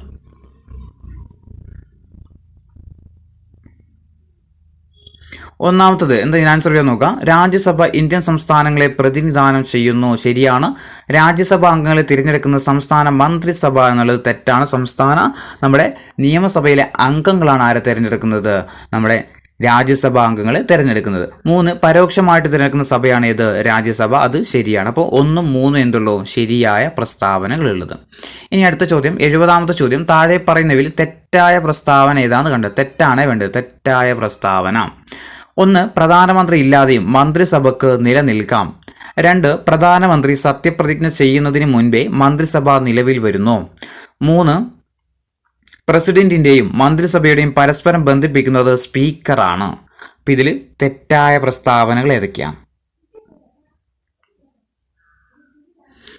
1. പ്രധാനമന്ത്രി ഇല്ലാതെ മന്ത്രിസഭയ്ക്ക് നിലനിൽക്കാം. പൊട്ടത്തെറ്റ്, പറ്റൂല. 2. പ്രധാനമന്ത്രി സത്യപ്രതിജ്ഞ ചെയ്യുന്നതിന് മുൻപേ മന്ത്രിസഭ നിലവിൽ വരുന്നു. അതും തെറ്റ്. 3. പ്രസിഡന്റിന്റെയും മന്ത്രിസഭയെയും പരസ്പരം ബന്ധിപ്പിക്കുന്ന സ്പീക്കറാണ്. തെറ്റാണ്. ആരാ? പ്രധാനമന്ത്രിയാണ്. അപ്പോൾ 3 പ്രസ്താവനകൾ എന്താ? തെറ്റായ പ്രസ്താവനയാണ് കേട്ടോ. ഓപ്ഷൻ സി ആണ്. 3 പ്രസ്താവനകളും തെറ്റാണ്. 71 കോടതികളുടെ അധികാരങ്ങളുമായി ബന്ധപ്പെട്ട് ശരിയായ പ്രസ്താവന കണ്ടെത്തുക. കോടതിയുടെ അധികാരവുമായി ബന്ധപ്പെട്ടിട്ട് ശരിയായ പ്രസ്താവന. 1. നിയമകാര്യങ്ങളിൽ സുപ്രീം കോടതിക്ക് പ്രസിഡന്റിനെ ഉപദേശിക്കാം. നിയമകാര്യങ്ങളിൽ സുപ്രീം കോടതിക്ക് പ്രസിഡന്റിനെ ഉപദേശിക്കാം. 2. സംസ്ഥാനങ്ങൾ തമ്മിലുള്ള പ്രശ്നങ്ങൾ ഹൈക്കോടതിയാണ് ഒത്തുതീർപ്പാക്കുന്നത്. സംസ്ഥാനങ്ങൾ തമ്മിലുള്ള പ്രശ്നങ്ങൾ ഹൈക്കോടതിയാണ് തീർപ്പാക്കുന്നത്. 3. ഹൈക്കോടതിക്ക് റിട്ടുകൾ പുറപ്പെടുവിക്കാൻ കഴിയും. അപ്പോൾ ഇതിൽ ശരിയായ പ്രസ്താവനകൾ ഏതൊക്കെയാണെന്ന് കണ്ടെത്തേണ്ടത്. ശരിയായ പ്രസ്താവനകൾ ഏതാ? ശരിയായ പ്രസ്താവന 1. നിയമന കാര്യങ്ങളിൽ സുപ്രീം കോടതിക്ക് പ്രസിഡന്റിനെ ഉപദേശിക്കാം. ശരിയാണ്. സംസ്ഥാനങ്ങൾ തമ്മിലുള്ള പ്രശ്നങ്ങൾ ഹൈക്കോടതിയാണ് ഒത്തുതീർപ്പാക്കുന്നത്. തെറ്റാണ്. ആരാ? സുപ്രീം കോടതിയാണ്. 3. ഹൈക്കോടതിക്ക് റിട്ടുകൾ പുറപ്പെടുവിക്കാം. അപ്പോൾ ഏതൊക്കെയാണ് ശരി? 1, 3 ആണ് എന്ത്? ശരിയായ പ്രസ്താവനകൾ. 72ാമത്തെ ചോദ്യം വൈസ് പ്രസിഡന്റുമായി ബന്ധപ്പെട്ട് താഴെ പറയുന്ന പ്രസ്താവനകളിൽ ശരിയായ പ്രസ്താവനകൾ കണ്ടെത്തുക. വൈസ് പ്രസിഡന്റുമായി ബന്ധപ്പെട്ടിട്ട് ശരിയായ പ്രസ്താവനകൾ കേട്ടോ. 1. രാജ്യസഭയിലെ എക്സ് ഒഫീഷ്യോ ചെയർമാനാണ് വൈസ് പ്രസിഡന്റ്. 2. പ്രസിഡന്റിനെ തിരഞ്ഞെടുക്കുന്നത് പോലെയാണ് വൈസ് പ്രസിഡന്റിനെയും തിരഞ്ഞെടുക്കുന്നത്. 3. വൈസ് പ്രസിഡന്റിനെ 5 വർഷത്തേക്കാണ് തിരഞ്ഞെടുക്കുന്നത്. ഇതിൽ ശരിയായ പ്രസ്താവനകൾ ഏതൊക്കെയാണ് വൈസ് പ്രസിഡന്റുമായി ബന്ധപ്പെട്ടിട്ട്? ഒന്നാമത്തത് രാജ്യസഭയിലെ എക്സ് ഒഫീഷ്യോ ചെയർമാനാണ് വൈസ് പ്രസിഡന്റ്. ശരിയാണ്. പ്രസിഡന്റിനെ തിരഞ്ഞെടുക്കുന്നത് പോലെയാണ് വൈസ് പ്രസിഡന്റിനെ തിരഞ്ഞെടുക്കുന്നത്. തെറ്റാണ്. ഇലക്ട്രൽ കോളേജിൽ എന്തുണ്ട്? കാര്യമായ ഒരു മാറ്റം തന്നെയുണ്ട്. 3. വൈസ് പ്രസിഡന്റിനെ 5 വർഷത്തേക്കാണ് തിരഞ്ഞെടുക്കുന്നത്. അതും എന്താണ്? ശരിയായ പ്രസ്താവനയാണ്. അപ്പോൾ ഏതൊക്കെയാണ് ശരി? 1, 3 ആണെന്ത്? ശരിയായ പ്രസ്താവനകൾ. 73ാമത്തെ ചോദ്യം ഇന്ത്യൻ പ്രസിഡന്റിന്റെ അധികാരവുമായി ബന്ധപ്പെട്ട് താഴെ പറയുന്നതിൽ ശരിയായ പ്രസ്താവനകൾ ഏതൊക്കെയാണ്? ഇന്ത്യൻ പ്രസിഡന്റിന്റെ അധികാരവുമായി ബന്ധപ്പെട്ടിട്ട് താഴെ പറയുന്നതിൽ ശരിയായ പ്രസ്താവന. 1. ഇന്ത്യൻ പ്രസിഡന്റിന് വീറ്റോ അധികാരമുണ്ട്. 2. മണി ബിൽ ഒഴികെയുള്ള ബില്ലുകളാണ് വീറ്റോ അധികാരമുള്ളത്. 3. പാർലമെന്റ് പാസാക്കിയ എല്ലാ ബില്ലും പ്രസിഡന്റിന്റെ അനുമതിക്കായി അയക്കാറുണ്ട്. ഇതിൽ ഇന്ത്യൻ പ്രസിഡന്റിന്റെ അധികാരവുമായി ബന്ധപ്പെട്ടിട്ട് ശരിയായ പ്രസ്താവനകൾ ഏതൊക്കെയാ ശരിയായ പ്രസ്താവനകൾ? 1. ഇന്ത്യൻ പ്രസിഡന്റിന് വീറ്റോ അധികാരമുണ്ട്. വീറ്റോ അധികാരമുണ്ട്. 2. മണി ബിൽ ഒഴികെയുള്ള ബില്ലുകളിലാണ് വീറ്റോ അധികാരമുള്ളത്. ആണോ? ആണ് കേട്ടോ. മണി ബിൽ ഒഴികെയുള്ള ബില്ലുകളിലാണ് വീറ്റോ അധികാരമുള്ളത്. 3. പാർലമെന്റ് പാസാക്കിയ എല്ലാ ബില്ലുകളും പ്രസിഡന്റിന്റെ അനുമതിക്കായി അയക്കാറുണ്ട്. എല്ലാ ബില്ലുകളും ഒപ്പിട്ടാലേ നിയമമാകുള്ളൂ. അതുകൊണ്ട് എന്ത് ചെയ്യണം? പ്രസിഡന്റിന് അയക്കേണ്ടതുമുണ്ട്. അപ്പോൾ 3 പ്രസ്താവനകൾ എന്താ? ശരിയായ പ്രസ്താവനകളാണ്. ഇനി 74ാമത്തെ ചോദ്യം റൈറ്റ് ടു കോൺസ്റ്റിറ്റ്യൂഷണൽ റെമഡീസ് ബന്ധപ്പെട്ട് താഴെ പറയുന്ന പ്രസ്താവന ശരിയായത് ഏതൊക്കെയാണെന്ന് കണ്ടെത്തുക. ഒന്ന്, ആർട്ടിക്കിൾ 226 പ്രകാരം ഒരു പൗരന് മൗലിക അവകാശം പുനഃസ്ഥാപിക്കാൻ ഹൈക്കോടതിയെ സമീപിക്കാം. 2, ആർട്ടിക്കിൾ 32 പ്രകാരം ഒരു പൗരന് മൗലിക അവകാശം പുനഃസ്ഥാപിക്കാൻ സുപ്രീം കോടതിയെ സമീപിക്കാം. 3, ആർട്ടിക്കിൾ 32 പ്രകാരം ഒരു പൗരന് മൗലിക അവകാശം പുനഃസ്ഥാപിക്കാൻ ഹൈക്കോടതിയെ സമീപിക്കാവുന്നതാണ്. ഇതിലെ ശരിയായ പ്രസ്താവനകൾ ഏതൊക്കെയാണ്?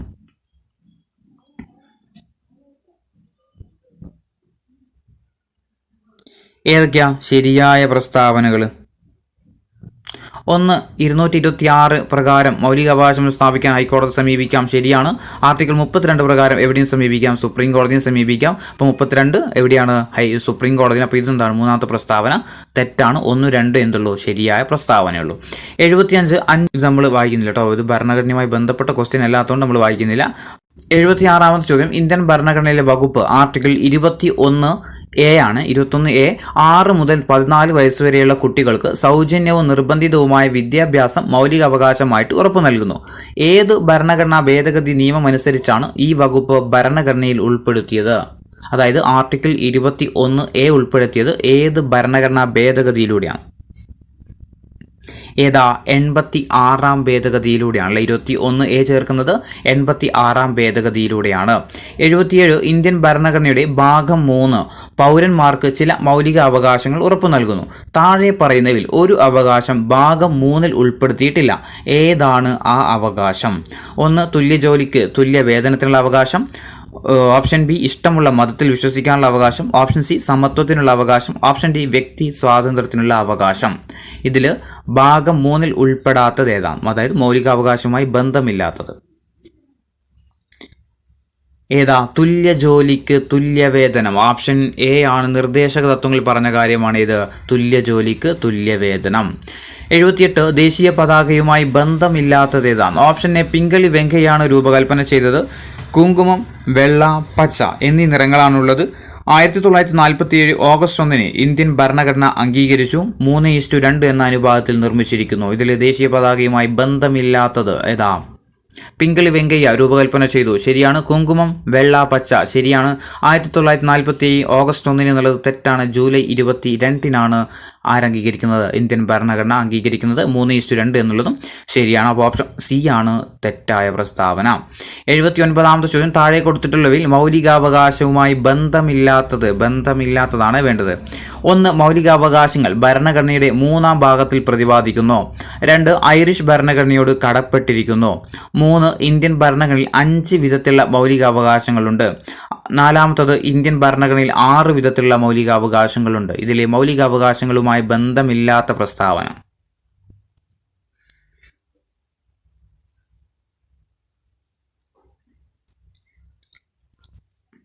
ഏതൊക്കെയാ? ബന്ധമില്ലാത്ത പ്രസ്താവന. 1, മൗലികാവകാശങ്ങൾ ഭരണഘടനയുടെ 3-ാം ഭാഗത്തിൽ പ്രതിപാദിക്കുന്നു, ശരിയാണ്. ഐറിഷ് ഭരണഘടനയോട് കടപ്പെട്ടിരിക്കുന്നു. എവിടെ? അമേരിക്കൻ ഭരണഘടനയോടാണ് കടപ്പെട്ടിരിക്കുന്നത്. മൗലികാവകാശങ്ങൾ ഏതിനാ കടപ്പെട്ട്? നമ്മൾ അമേരിക്കയോടാണ്. അപ്പോൾ തെറ്റാണ്. 3ാമത്തെ, ഇന്ത്യൻ ഭരണഘടനയിൽ വിവിധ തരത്തിലുള്ള ഭരണങ്ങളിൽ 5 വിധത്തിലുള്ള മൗലികാവകാശങ്ങളുണ്ട്. തെറ്റാണ്. എത്രയാ? 6 ആണല്ലേ. അപ്പോൾ ഏതൊക്കെയാ തെറ്റ്? 2ഉം 3ഉം ആണ് തെറ്റായ പ്രസ്താവനകൾ. ഓപ്ഷൻ എ ആണ് 2, 3. 80ാമത്തെ ചോദ്യം, ഇന്ത്യയിൽ സ്വത്തവകാശം മൗലികാവകാശത്തിൻ്റെ ഭാഗമല്ലാതായി തീർന്നത് ഏത് ഭരണഘടനാ ഭേദഗതിയിലൂടെയാണ്? ഇന്ത്യയിൽ സ്വത്തവകാശം മൗലികാവകാശത്തിൻ്റെ ഭാഗമല്ലാതായി തീർന്നത് ഏത് ഭരണഘടനാ ഭേദഗതിയിലൂടെയാണ്? ഏത് ഭരണഘടനാ ഭേദഗതിയിലൂടെയാണ്? 44ാം ഭേദഗതിയിലൂടെയാണ്. 81, ജനങ്ങളുടെ അവകാശം സംരക്ഷിക്കുന്നതിനായിട്ട് ഇന്ത്യയിൽ ആദ്യമായിട്ട് പ്രമേയം അവതരിപ്പിച്ച വ്യക്തി ആരാണ്? ജനങ്ങളുടെ അവകാശം സംരക്ഷിക്കുന്നതിനായിട്ട് ഇന്ത്യയിൽ ആദ്യമായിട്ട് പ്രമേയം അവതരിപ്പിച്ച വ്യക്തി ആരാ? മോത്തിലാൽ നെഹ്റു ആണ്. Option B, Motilal Nehru. 82, അഭിമാനത്തോടെയും അന്തസ്സോടെയും ജോലി ചെയ്യാൻ എല്ലാ സ്ത്രീകൾക്കും അവകാശമുണ്ട് എന്നത് ഏത് കേസിലെ വിധിയാണ് കോടതി പരാമർശിച്ചത്? അഭിമാനത്തോടെയും അന്തസ്സോടെയും ജോലി ചെയ്യാൻ എല്ലാ സ്ത്രീകൾക്കും അവകാശമുണ്ട് എന്ന് ഏത് കേസിലെ വിധിയിലാണ് കോടതി പരാമർശിച്ചത്? ഏതാ? വിശാഖ കേസാണ് കേട്ടോ. വിശാഖ കേസുമായി ബന്ധപ്പെട്ടാണ് പറഞ്ഞത്. 83, ഉപരാഷ്ട്രപതി തിരഞ്ഞെടുപ്പിൽ മേൽനോട്ടം വഹിക്കുന്നത് ആരാണ്? ഉപരാഷ്ട്രപതി തിരഞ്ഞെടുപ്പ് മേൽനോട്ടം വഹിക്കുന്നത് ആരാ? ഇലക്ഷൻ കമ്മീഷനാണ്. Election commission. ഇനി അടുത്തത് ക്വസ്റ്റ്യൻ നമ്പർ വ്യത്യാസം ഉള്ളൂ. ഇതിൻ്റെ ബാക്കി തന്നെയാണ്. ഒന്നാമത്തെ ക്വസ്റ്റ്യൻ ആയിട്ടാണ് വരുന്നത്. നമ്പർ മാറ്റം വന്നിട്ടുണ്ട്. ഭരണഘടനാ നിയമനിർമ്മാണ സമിതി സ്വതന്ത്ര ഇന്ത്യയുടെ നിയമനിർമ്മാണ സമിതിയായിട്ട് മാറിയത് എന്നാണ്. ഭരണഘടനാ നിയമനിർമ്മാണ സമിതി സ്വതന്ത്ര ഇന്ത്യയുടെ നിയമനിർമ്മാണ സഭയായിട്ട് മാറിയത് എന്ന 1947 ഓഗസ്റ്റ് 15-നാണ്. 1947 ഓഗസ്റ്റ് 15-നാണ്. 2. ഭരണഘടനാ നിർമ്മാണ സഭയുടെ ആദ്യത്തെ സമ്മേളനം നടന്ന വർഷം ഏതാണ്? ഭരണഘടനാ നിയമനിർമ്മാണ സഭയുടെ ആദ്യത്തെ സമ്മേളനം നടന്നത് എന്നായിരുന്നു? 1946-ലാണ്. 3. ഭരണഘടനാ നിയമനിർമ്മാണ സഭയുടെ നിയമ ഉപദേഷ്ടാവ് ആരായിരുന്നു? ഭരണഘടനാ നിയമനിർമ്മാണ സഭയുടെ നിയമ ഉപദേഷ്ടാവ് ആരായിരുന്നു? BN റാവു ആണ് അല്ലെ, BN റാവു ആണ്. 4. ഭരണഘടനാ നിർമ്മാണ സഭ ദേശീയ പതാകയെ അംഗീകരിച്ചതെന്നാണ് എന്നായിരുന്നു നമ്മൾ പറഞ്ഞായിരുന്നു. ഏതാ? 1947 ജൂലൈ 22-നാണ്. 5. ഭരണഘടനാ നിർമ്മാണ സഭ ദേശീയ ഗീതത്തെ അംഗീകരിച്ചതെന്നാണ്? ഭരണഘടനാ നിർമ്മാണ സഭ ദേശീയ ഗീതത്തെ അംഗീകരിച്ചത് എന്ന 1950 ജനുവരി 24-നാണ്. അങ്ങനെയാണെങ്കിൽ ഭരണഘടനാ നിർമ്മാണ സഭ ദേശീയ മുദ്രയെ അംഗീകരിച്ചതെന്നാണ്? ഭരണഘടനാ നിർമ്മാണ സഭ ദേശീയ മുദ്രയെ അംഗീകരിച്ചത് എന്ന 1950 ജനുവരി 26-നാണ്. 1950 ജനുവരി 26-നാണ്. 7ാമത്തെ ചോദ്യം, ഭരണഘടനാ നിർമ്മാണ സഭ ദേശീയ കലണ്ടറിനെ അംഗീകരിച്ചതെന്നാണ്? ഭരണഘടനാ നിർമ്മാണ സഭ ദേശീയ കലണ്ടർ അംഗീകരിച്ചത് എന്നാണ്? മാർച്ച് 22, 1957 മാർച്ച് 22-നാണ് കലണ്ടർ അംഗീകരിക്കുന്നത്. 8ാമത്തെ ചോദ്യം, ഭരണഘടനാ നിർമ്മാണ സഭയിൽ BR അംബേദ്കർ തൻ്റെ അവസാന പ്രസംഗത്തിൽ യൂണിറ്റി ഓഫ് ട്രിനിറ്റി എന്ന് വിശേഷിപ്പിച്ചത് എന്തിനെയൊക്കെയാണ്? ഭരണഘടനാ നിർമ്മാണ സഭയിൽ BR അംബേദ്കർ തൻ്റെ അവസാന പ്രസംഗത്തിൽ യൂണിറ്റി ഓഫ് ട്രിനിറ്റി എന്ന് വിശേഷിപ്പിച്ചത് എന്തിനാ? സ്വാതന്ത്ര്യം, സമത്വം, സാഹോദര്യമാണ്. സ്വാതന്ത്ര്യം, സമത്വം, സാഹോദര്യം. 9. സ്വാതന്ത്ര്യത്തിന് ശേഷം ഭരണഘടനാ നിർമ്മാണ സമിതി ഇന്ത്യയുടെ നിയമനിർമ്മാണ സഭയായിട്ട് സമ്മേളിച്ചത് എന്നാണ്? സ്വാതന്ത്ര്യത്തിന് ശേഷം ഭരണഘടനാ നിർമ്മാണ സമിതി ഇന്ത്യയുടെ നിയമനിർമ്മാണ സഭയായിട്ട് സമ്മേളിച്ചതെന്നാണ്? 1947 നവംബർ 17-നാണ്. 1947 നവംബർ 17-നാണ്. 10ാമത്തെ ചോദ്യം, ഭരണഘടനാ നിർമ്മാണ സഭയുടെ സ്ഥിരം പ്രസിഡന്റ് ആരായിരുന്നു? ഭരണഘടനാ നിർമ്മാണ സഭയുടെ സ്ഥിരം പ്രസിഡന്റ് ആരാ? ഡോക്ടർ രാജേന്ദ്ര പ്രസാദ് ആണ്. Option B doctor Rajendra Prasad. 11. ഭരണഘടനാ നിയമനിർമ്മാണ സഭയുടെ ആദ്യ സമ്മേളനത്തിൽ പങ്കെടുത്ത വനിതകളുടെ എണ്ണം എത്രയാണ്? ആദ്യത്തെ സമ്മേളനത്തിൽ ICAയുടെ ആദ്യത്തെ സമ്മേളനത്തിൽ പങ്കെടുത്ത വനിതകളുടെ എണ്ണം എത്രയായിരുന്നു? 9 വനിതകളാണ് പങ്കെടുത്തത്. 12. ഭരണഘടനാ നിയമനിർമ്മാണ സഭയുടെ ആദ്യ സമ്മേളനത്തിൽ പങ്കെടുത്തവരുടെ ടോട്ടൽ എണ്ണം എത്രയാണ്? ഭരണഘടനാ നിയമനിർമ്മാണ സഭയുടെ ആദ്യ സമ്മേളനത്തിൽ പങ്കെടുത്തവരുടെ എണ്ണം എത്രയാ? 207 പേരാണ്. ഓപ്ഷൻ ഡി 207 പേരാണ്. 13. ഭരണഘടനാ നിയമനിർമ്മാണ സഭ രൂപീകൃതമായതെന്നാണ്? ഭരണഘടനാ നിയമനിർമ്മാണ സഭ രൂപീകൃതമായത് 1946 ഡിസംബർ 6-നാണ്. 1946 ഡിസംബർ 6-നാണ് ഭരണഘടനാ നിർമ്മാണ സഭ രൂപീകൃതമാകുന്നത്. 14. ഭരണഘടനാ നിയമനിർമ്മാണ സഭയുടെ ആദ്യത്തെ യോഗം ചേർന്ന തീയതി എന്നാണ്? ഭരണഘടനാ നിയമനിർമ്മാണ സഭയുടെ ആദ്യത്തെ യോഗം ചേർന്നത് എന്നായിരുന്നു? 1946 ഡിസംബർ 9-നാണ്. 15ാമത്തെ ചോദ്യം, ഭരണഘടനാ നിർമ്മാണ സഭയിലെ ഭരണഘടനാ നിർമ്മാണ സഭ ഇന്ത്യയിലെ ഒരു പ്രധാന വർഗത്തെ മാത്രം പ്രതിനിധാനം ചെയ്യുന്ന സഭയാണ് എന്ന് അഭിപ്രായപ്പെട്ട വ്യക്തി ആരാണ്? ഭരണഘടനാ നിർമ്മാണ സഭ ഇന്ത്യയിലെ ഒരു പ്രധാന വർഗത്തെ മാത്രം പ്രതിനിധാനം ചെയ്യുന്ന സഭയാണ് എന്ന് അഭിപ്രായപ്പെട്ട വ്യക്തി ആരായിരുന്നു? വിൻസ്റ്റൺ ചർച്ചിൽ അല്ലെ, വിൻസ്റ്റൺ ചർച്ചിലാണ് ഭരണഘടനാ നിർമ്മാണ സഭ എന്ത് പറഞ്ഞത്? ഇന്ത്യയിലെ ഒരു പ്രധാന വർഗത്തെ മാത്രം പ്രതിനിധാനം ചെയ്യുന്നു എന്ന് പറഞ്ഞത്. 16. ഭരണഘടനാ നിർമ്മാണ സമിതിയിലെ അംഗങ്ങൾ ഭരണഘടനയിൽ ഒപ്പുവെച്ചതെന്നാണ്? ഭരണഘടനാ നിർമ്മാണ സമിതിയിലെ അംഗങ്ങൾ ഭരണഘടനയിൽ ഒപ്പുവെച്ച തീയതി എന്ന 1950 ജനുവരി 24-നാണ്. 1950 ജനുവരി 24-നാണ്.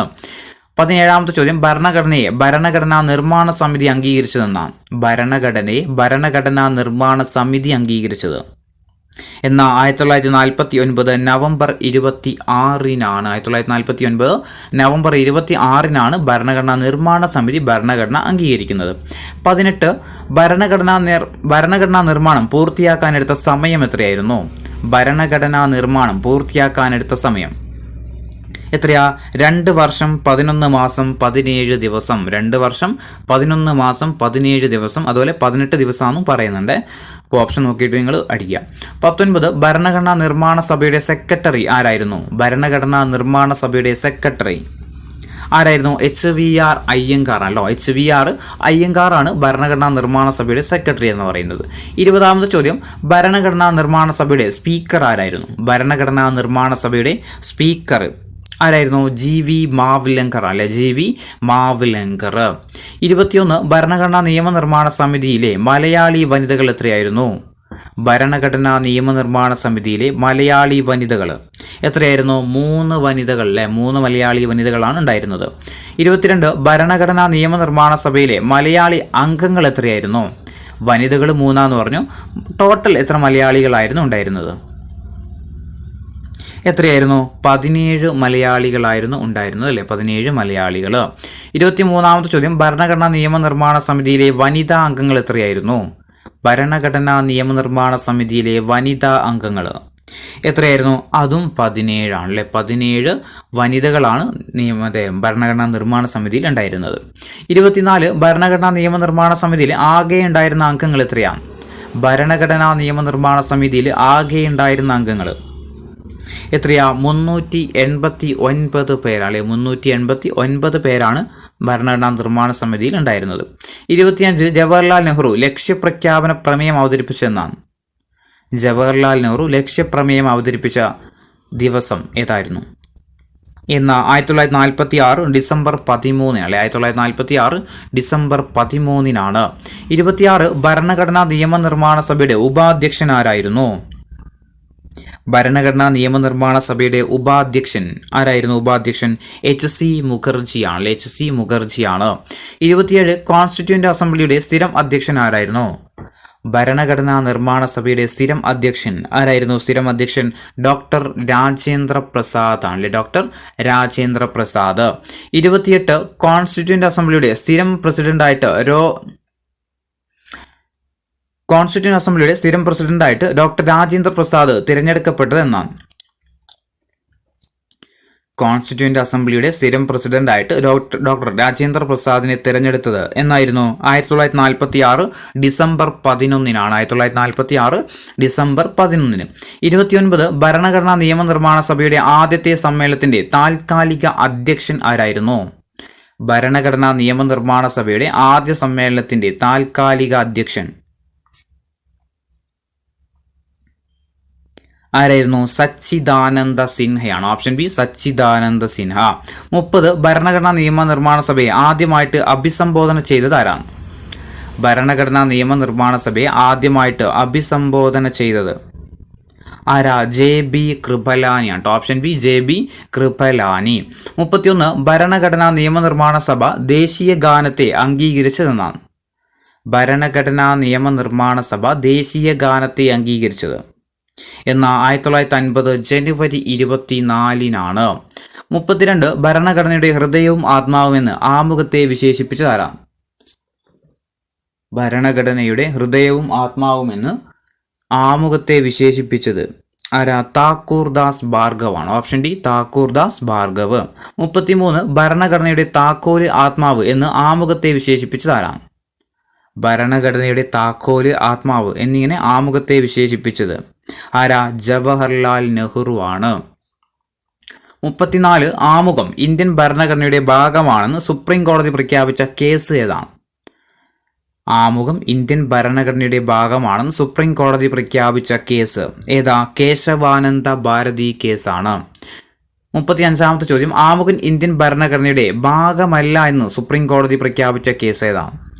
ആമുഖം ഇന്ത്യൻ ഭരണഘടനയുടെ ഭാഗമല്ല എന്ന് സുപ്രീം കോടതി പ്രഖ്യാപിച്ച കേസ് ഏതാ? ബെറുബാരി കേസാണ്. Option D Berubari case.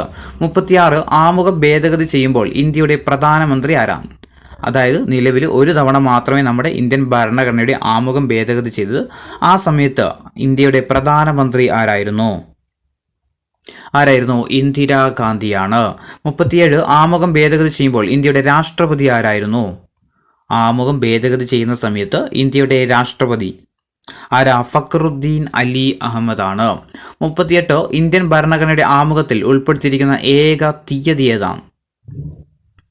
Indian ഭരണഘടനയുടെ ആമുഖത്തിൽ ഉൾപ്പെടുത്തിയിരിക്കുന്ന ഏക തീയതി ഏതാ? 1949 നവംബർ 26 39 ഭരണഘടനയുടെ കീ നോട്ട് എന്ന് ആമുഖത്തെ വിശേഷിപ്പിച്ചതാരാണ്? ഭരണഘടനയുടെ കീ നോട്ട് എന്ന് ആമുഖത്തെ വിശേഷിപ്പിച്ചത് ആരാ? ഏണസ്റ്റ് ബാർക്കർ ആണ് കേട്ടോ. ഏണസ്റ്റ് ബാർക്കർ ആണ്.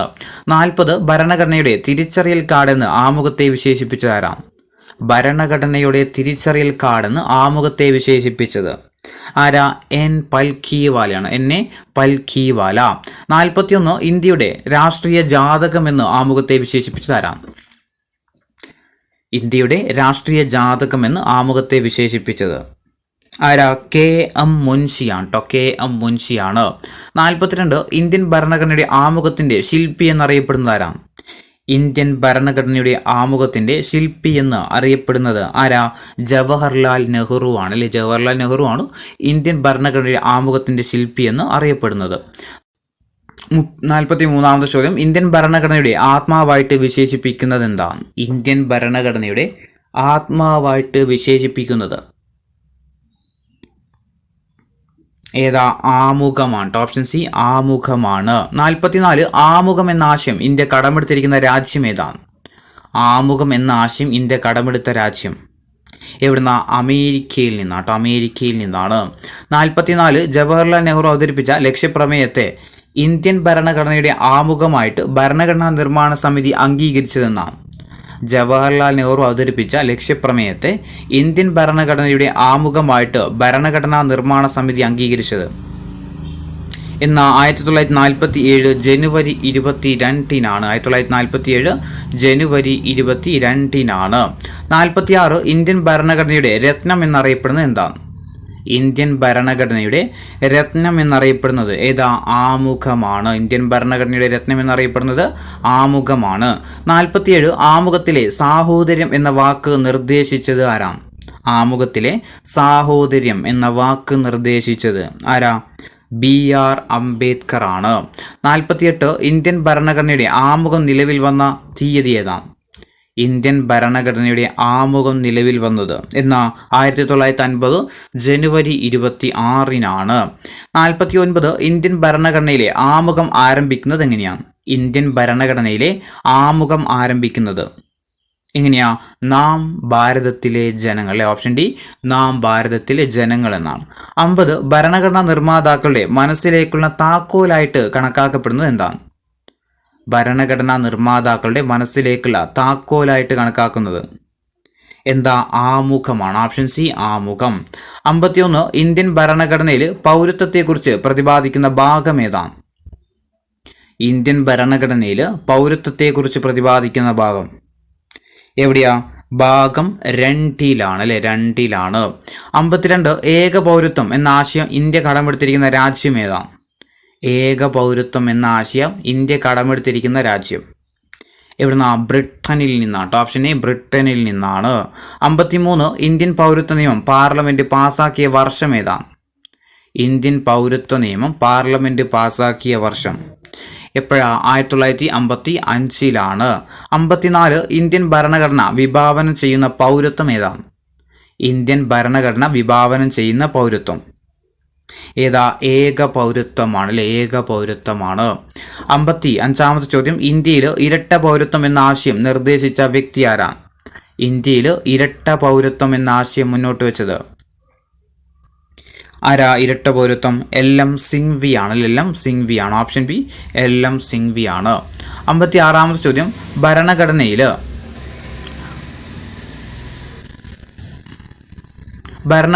പൗരത്വത്തെക്കുറിച്ച് പ്രതിപാദിക്കുന്ന വകുപ്പ് ഏതാണ്?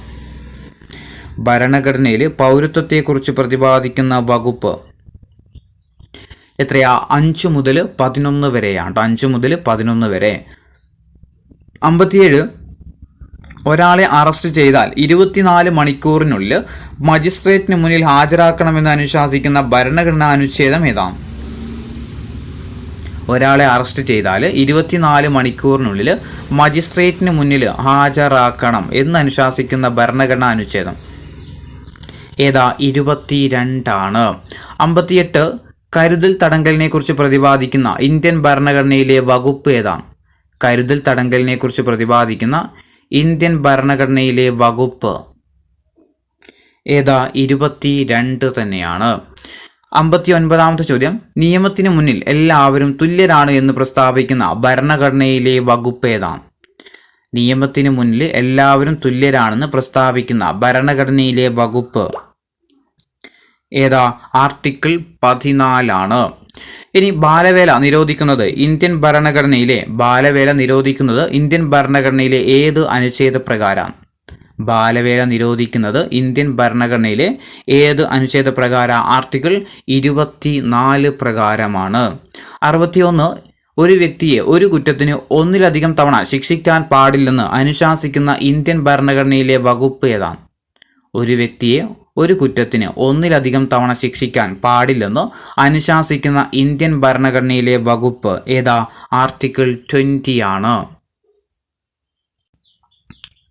62ാമത്തെ ചോദ്യം, അംബേദ്കർ ഭരണഘടനയുടെ ഹൃദയവും ആത്മാവും എന്ന് വിശേഷിപ്പിച്ച ഭരണഘടനയിലെ അനുച്ഛേദം ഏതാണ്? അംബേദ്കർ ഭരണഘടനയുടെ ഹൃദയവും ആത്മാവും എന്ന് വിശേഷിപ്പിച്ച ഭരണഘടനയിലെ അനുച്ഛേദം ഏതാ? ആർട്ടിക്കിൾ 32നെയാണ് എന്ത് പറഞ്ഞത്? ഹൃദയവും ആത്മാവും എന്ന്. ആരാ പറഞ്ഞത്? അംബേദ്കർ ആണ് വിശേഷിപ്പിച്ചത്. 63 ന്യൂനപക്ഷ വിഭാഗങ്ങൾക്ക് വിദ്യാഭ്യാസ സ്ഥാപനങ്ങൾ ആരംഭിക്കുന്നതിനും നടത്തുന്നതിനുമുള്ള അവകാശം ഉറപ്പു നൽകുന്ന ഭരണഘടനയിലെ അനുച്ഛേദം ഏതാണ്? ന്യൂനപക്ഷ വിഭാഗങ്ങൾക്ക് വിദ്യാഭ്യാസ സ്ഥാപനങ്ങൾ ആരംഭിക്കുന്നതിനും നടത്തുന്നതിനുമുള്ള അവകാശം ഉറപ്പു നൽകുന്ന ഭരണഘടനയിലെ അനുച്ഛേദം ഏതാണ്? ആർട്ടിക്കിൾ 30 ആണ്. ആർട്ടിക്കിൾ 30. 64 ന്യൂനപക്ഷ വിഭാഗങ്ങളുടെ താൽപ്പര്യങ്ങൾ സംരക്ഷിക്കുന്നതിനായുള്ള ഇന്ത്യൻ ഭരണഘടനയിലെ അനുച്ഛേദം ഏതാണ്? ന്യൂനപക്ഷ വിഭാഗങ്ങൾക്കുള്ള താൽപ്പര്യങ്ങൾ സംരക്ഷിക്കാൻ വേണ്ടിയിട്ട് ഇന്ത്യൻ ഭരണഘടനയിലെ അനുച്ഛേദം ഏതാണ്? ആർട്ടിക്കിൾ 29 ആണ്. ആർട്ടിക്കിൾ 29. 65ാമത്തെ ചോദ്യം, അടിമത്തം നിരോധിക്കുന്ന ഇന്ത്യൻ ഭരണഘടനയിലെ അനുച്ഛേദം ഏതാണ്? അടിമത്തം നിരോധിക്കുന്ന ഇന്ത്യൻ ഭരണഘടനയിലെ അനുച്ഛേദം ആർട്ടിക്കിൾ 23 ആണ്. 66 വിദ്യാഭ്യാസം മൗലിക അവകാശമാക്കി മാറ്റിയ ഭരണഘടനാ ഭേദഗതി ഏതാണ്? വിദ്യാഭ്യാസം മൗലിക അവകാശമാക്കിയിട്ട് മാറ്റിയ ഭരണഘടനാ ഭേദഗതി ഏതാണ്? 86ാമത്തെ ഭേദഗതിയാണ്. ഇനി 67ാമത്തെ ചോദ്യം, 6 മുതൽ 14 വയസ്സ് വരെയുള്ള കുട്ടികളുടെ വിദ്യാഭ്യാസം മൗലിക അവകാശമാക്കിയ ഭരണഘടനാ അനുച്ഛേദം ഏതാണ്? 6 വയസ്സ് മുതൽ 14 വയസ്സ് വരെയുള്ള കുട്ടികളുടെ വിദ്യാഭ്യാസം മൗലിക അവകാശമാക്കി മാറ്റിയ ഭരണഘടനാ അനുച്ഛേദം 21A ആണ്. ഇനി 68ാമത്തെ ചോദ്യം, സ്ത്രീകൾക്കും കുട്ടികൾക്കും പ്രത്യേക പരിഗണന നൽകുന്ന ഭരണഘടനയിലെ വകുപ്പ് ഏതാണ്? സ്ത്രീകൾക്കും കുട്ടികൾക്കും പ്രത്യേക പരിഗണന നൽകുന്ന ഭരണഘടനയിലെ വകുപ്പ് 15ാമത്തെ വകുപ്പാണ്. 69ാമത്തെ ചോദ്യം, അടിയന്തരാവസ്ഥ പ്രഖ്യാപിച്ച ഉടനെ രാഷ്ട്രപതിയുടെ ഇടപെടലില്ലാതെ തന്നെ റദ്ദാകുന്ന മൗലിക അവകാശം ഏതാണ്? അടിയന്തരാവസ്ഥ പ്രഖ്യാപിച്ച ഉടനെ രാഷ്ട്രപതിയുടെ ഇടപെടലില്ലാതെ തന്നെ റദ്ദാകുന്ന ആർട്ടിക്കിൾ ആർട്ടിക്കിൾ 19 ആണ്. ഇനി 70ാമത്തെ ചോദ്യം, ജീവിക്കാനും വ്യക്തി സ്വാതന്ത്ര്യത്തിനുള്ള അവകാശം ഏത് അനുച്ഛേദമാണ് ഉറപ്പു നൽകുന്നത്? ജീവിക്കാനും വ്യക്തി സ്വാതന്ത്ര്യത്തിനുമുള്ള അവകാശം ഏത് അനുച്ഛേദമാണ് ഉറപ്പുവരുത്തുന്നത്? ആർട്ടിക്കിൾ 21 ആണ്. 71ാമത്തെ ചോദ്യം, മൗലിക അവകാശങ്ങളുടെ അടിത്തറ എന്ന് അറിയപ്പെട്ട അനുച്ഛേദം ഏതാണ്? മൗലിക അവകാശങ്ങളുടെ അടിത്തറ എന്നറിയപ്പെട്ട അനുച്ഛേദം ആർട്ടിക്കിൾ 21 ആണ്. 72ാമത്തെ ചോദ്യം, 6 മൗലിക സ്വാതന്ത്ര്യങ്ങളെക്കുറിച്ച് പ്രതിപാദിക്കുന്ന ഇന്ത്യൻ ഭരണഘടനയിലെ അനുച്ഛേദം 6 മൗലിക സ്വാതന്ത്ര്യങ്ങളെക്കുറിച്ച് പ്രതിപാദിക്കുന്ന ഇന്ത്യൻ ഭരണഘടനയിലെ അനുച്ഛേദം ആർട്ടിക്കിൾ 19. 73ാമത്തെ ചോദ്യം, പരോക്ഷമായിട്ട് പത്ര സ്വാതന്ത്ര്യത്തെക്കുറിച്ച് പറയുന്ന ഇന്ത്യൻ ഭരണഘടനയിലെ അനുച്ഛേദം ഏതാണ്? പരോക്ഷമായിട്ട് പത്ര സ്വാതന്ത്ര്യത്തെക്കുറിച്ച് പറയുന്ന ഇന്ത്യൻ ഭരണഘടനയിലെ അനുച്ഛേദം 19 ആർട്ടിക്കിൾ 19 തന്നെയാണ്. 74 മഹാത്മാഗാന്ധി കി ജയ് എന്ന മുദ്രാവാക്യം വിളിച്ചുകൊണ്ട് പാസാക്കിയ ഇന്ത്യൻ ഭരണഘടനയിലെ അനുച്ഛേദം ഏതാണ്?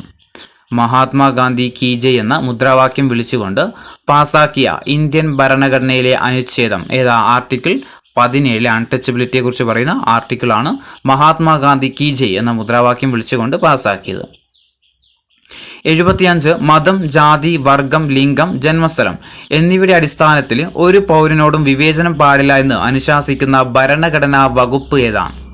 മതം, ജാതി, വർഗം, ലിംഗം, ജന്മസ്ഥലം എന്നിവയുടെ അടിസ്ഥാനത്തിൽ ഒരു പൗരനോടും വിവേചനം പാടില്ല എന്ന് അനുശാസിക്കുന്ന ഭരണഘടനാ വകുപ്പ് ഏതാ? ആർട്ടിക്കിൾ 15 ആണ്. ആർട്ടിക്കിൾ 15. 76 സ്വത്തവകാശത്തെ മൗലികാവകാശങ്ങളുടെ പട്ടികയിൽ നിന്ന് നീക്കം ചെയ്ത ഭരണഘടനാ ഭേദഗതി ഏതാണ്? സ്വത്തവകാശത്തെ മൗലികാവകാശങ്ങളുടെ പട്ടികയിൽ നിന്ന് നീക്കം ചെയ്ത ഭരണഘടനാ ഭേദഗതി ഏതാ? 44ാമത്തെ ഭേദഗതിയാണ്. 77 പൊതുസ്ഥലങ്ങളിൽ പുകവലിക്കുന്നത് നിരോധിച്ചുകൊണ്ടുള്ള ഉത്തരവ് കേരള ഹൈക്കോടതി പുറപ്പെടുവിച്ചത് ഭരണഘടനയുടെ ഏത് അനുച്ഛേദ പ്രകാരമാണ്? പൊതുസ്ഥലങ്ങളിൽ പുകവലിക്കുന്നത് നിരോധിച്ചുകൊണ്ടുള്ള ഉത്തരവ് കേരള ഹൈക്കോടതി പുറപ്പെടുവിച്ചത് ഭരണഘടനയുടെ ഏത് അനുച്ഛേദ പ്രകാരമാണ്? ഏതാ? ആർട്ടിക്കിൾ 21 പ്രകാരമാണ്. 78ാമത്തെ ചോദ്യം, മൗലികാവകാശങ്ങളിൽ ഭേദഗതി വരുത്താൻ അധികാരമുള്ളത് ആർക്കാണ്? മൗലികാവകാശങ്ങളിൽ ഭേദഗതി വരുത്താൻ അവകാശം ആർക്കാണ്? ആർക്കാണുള്ളത്?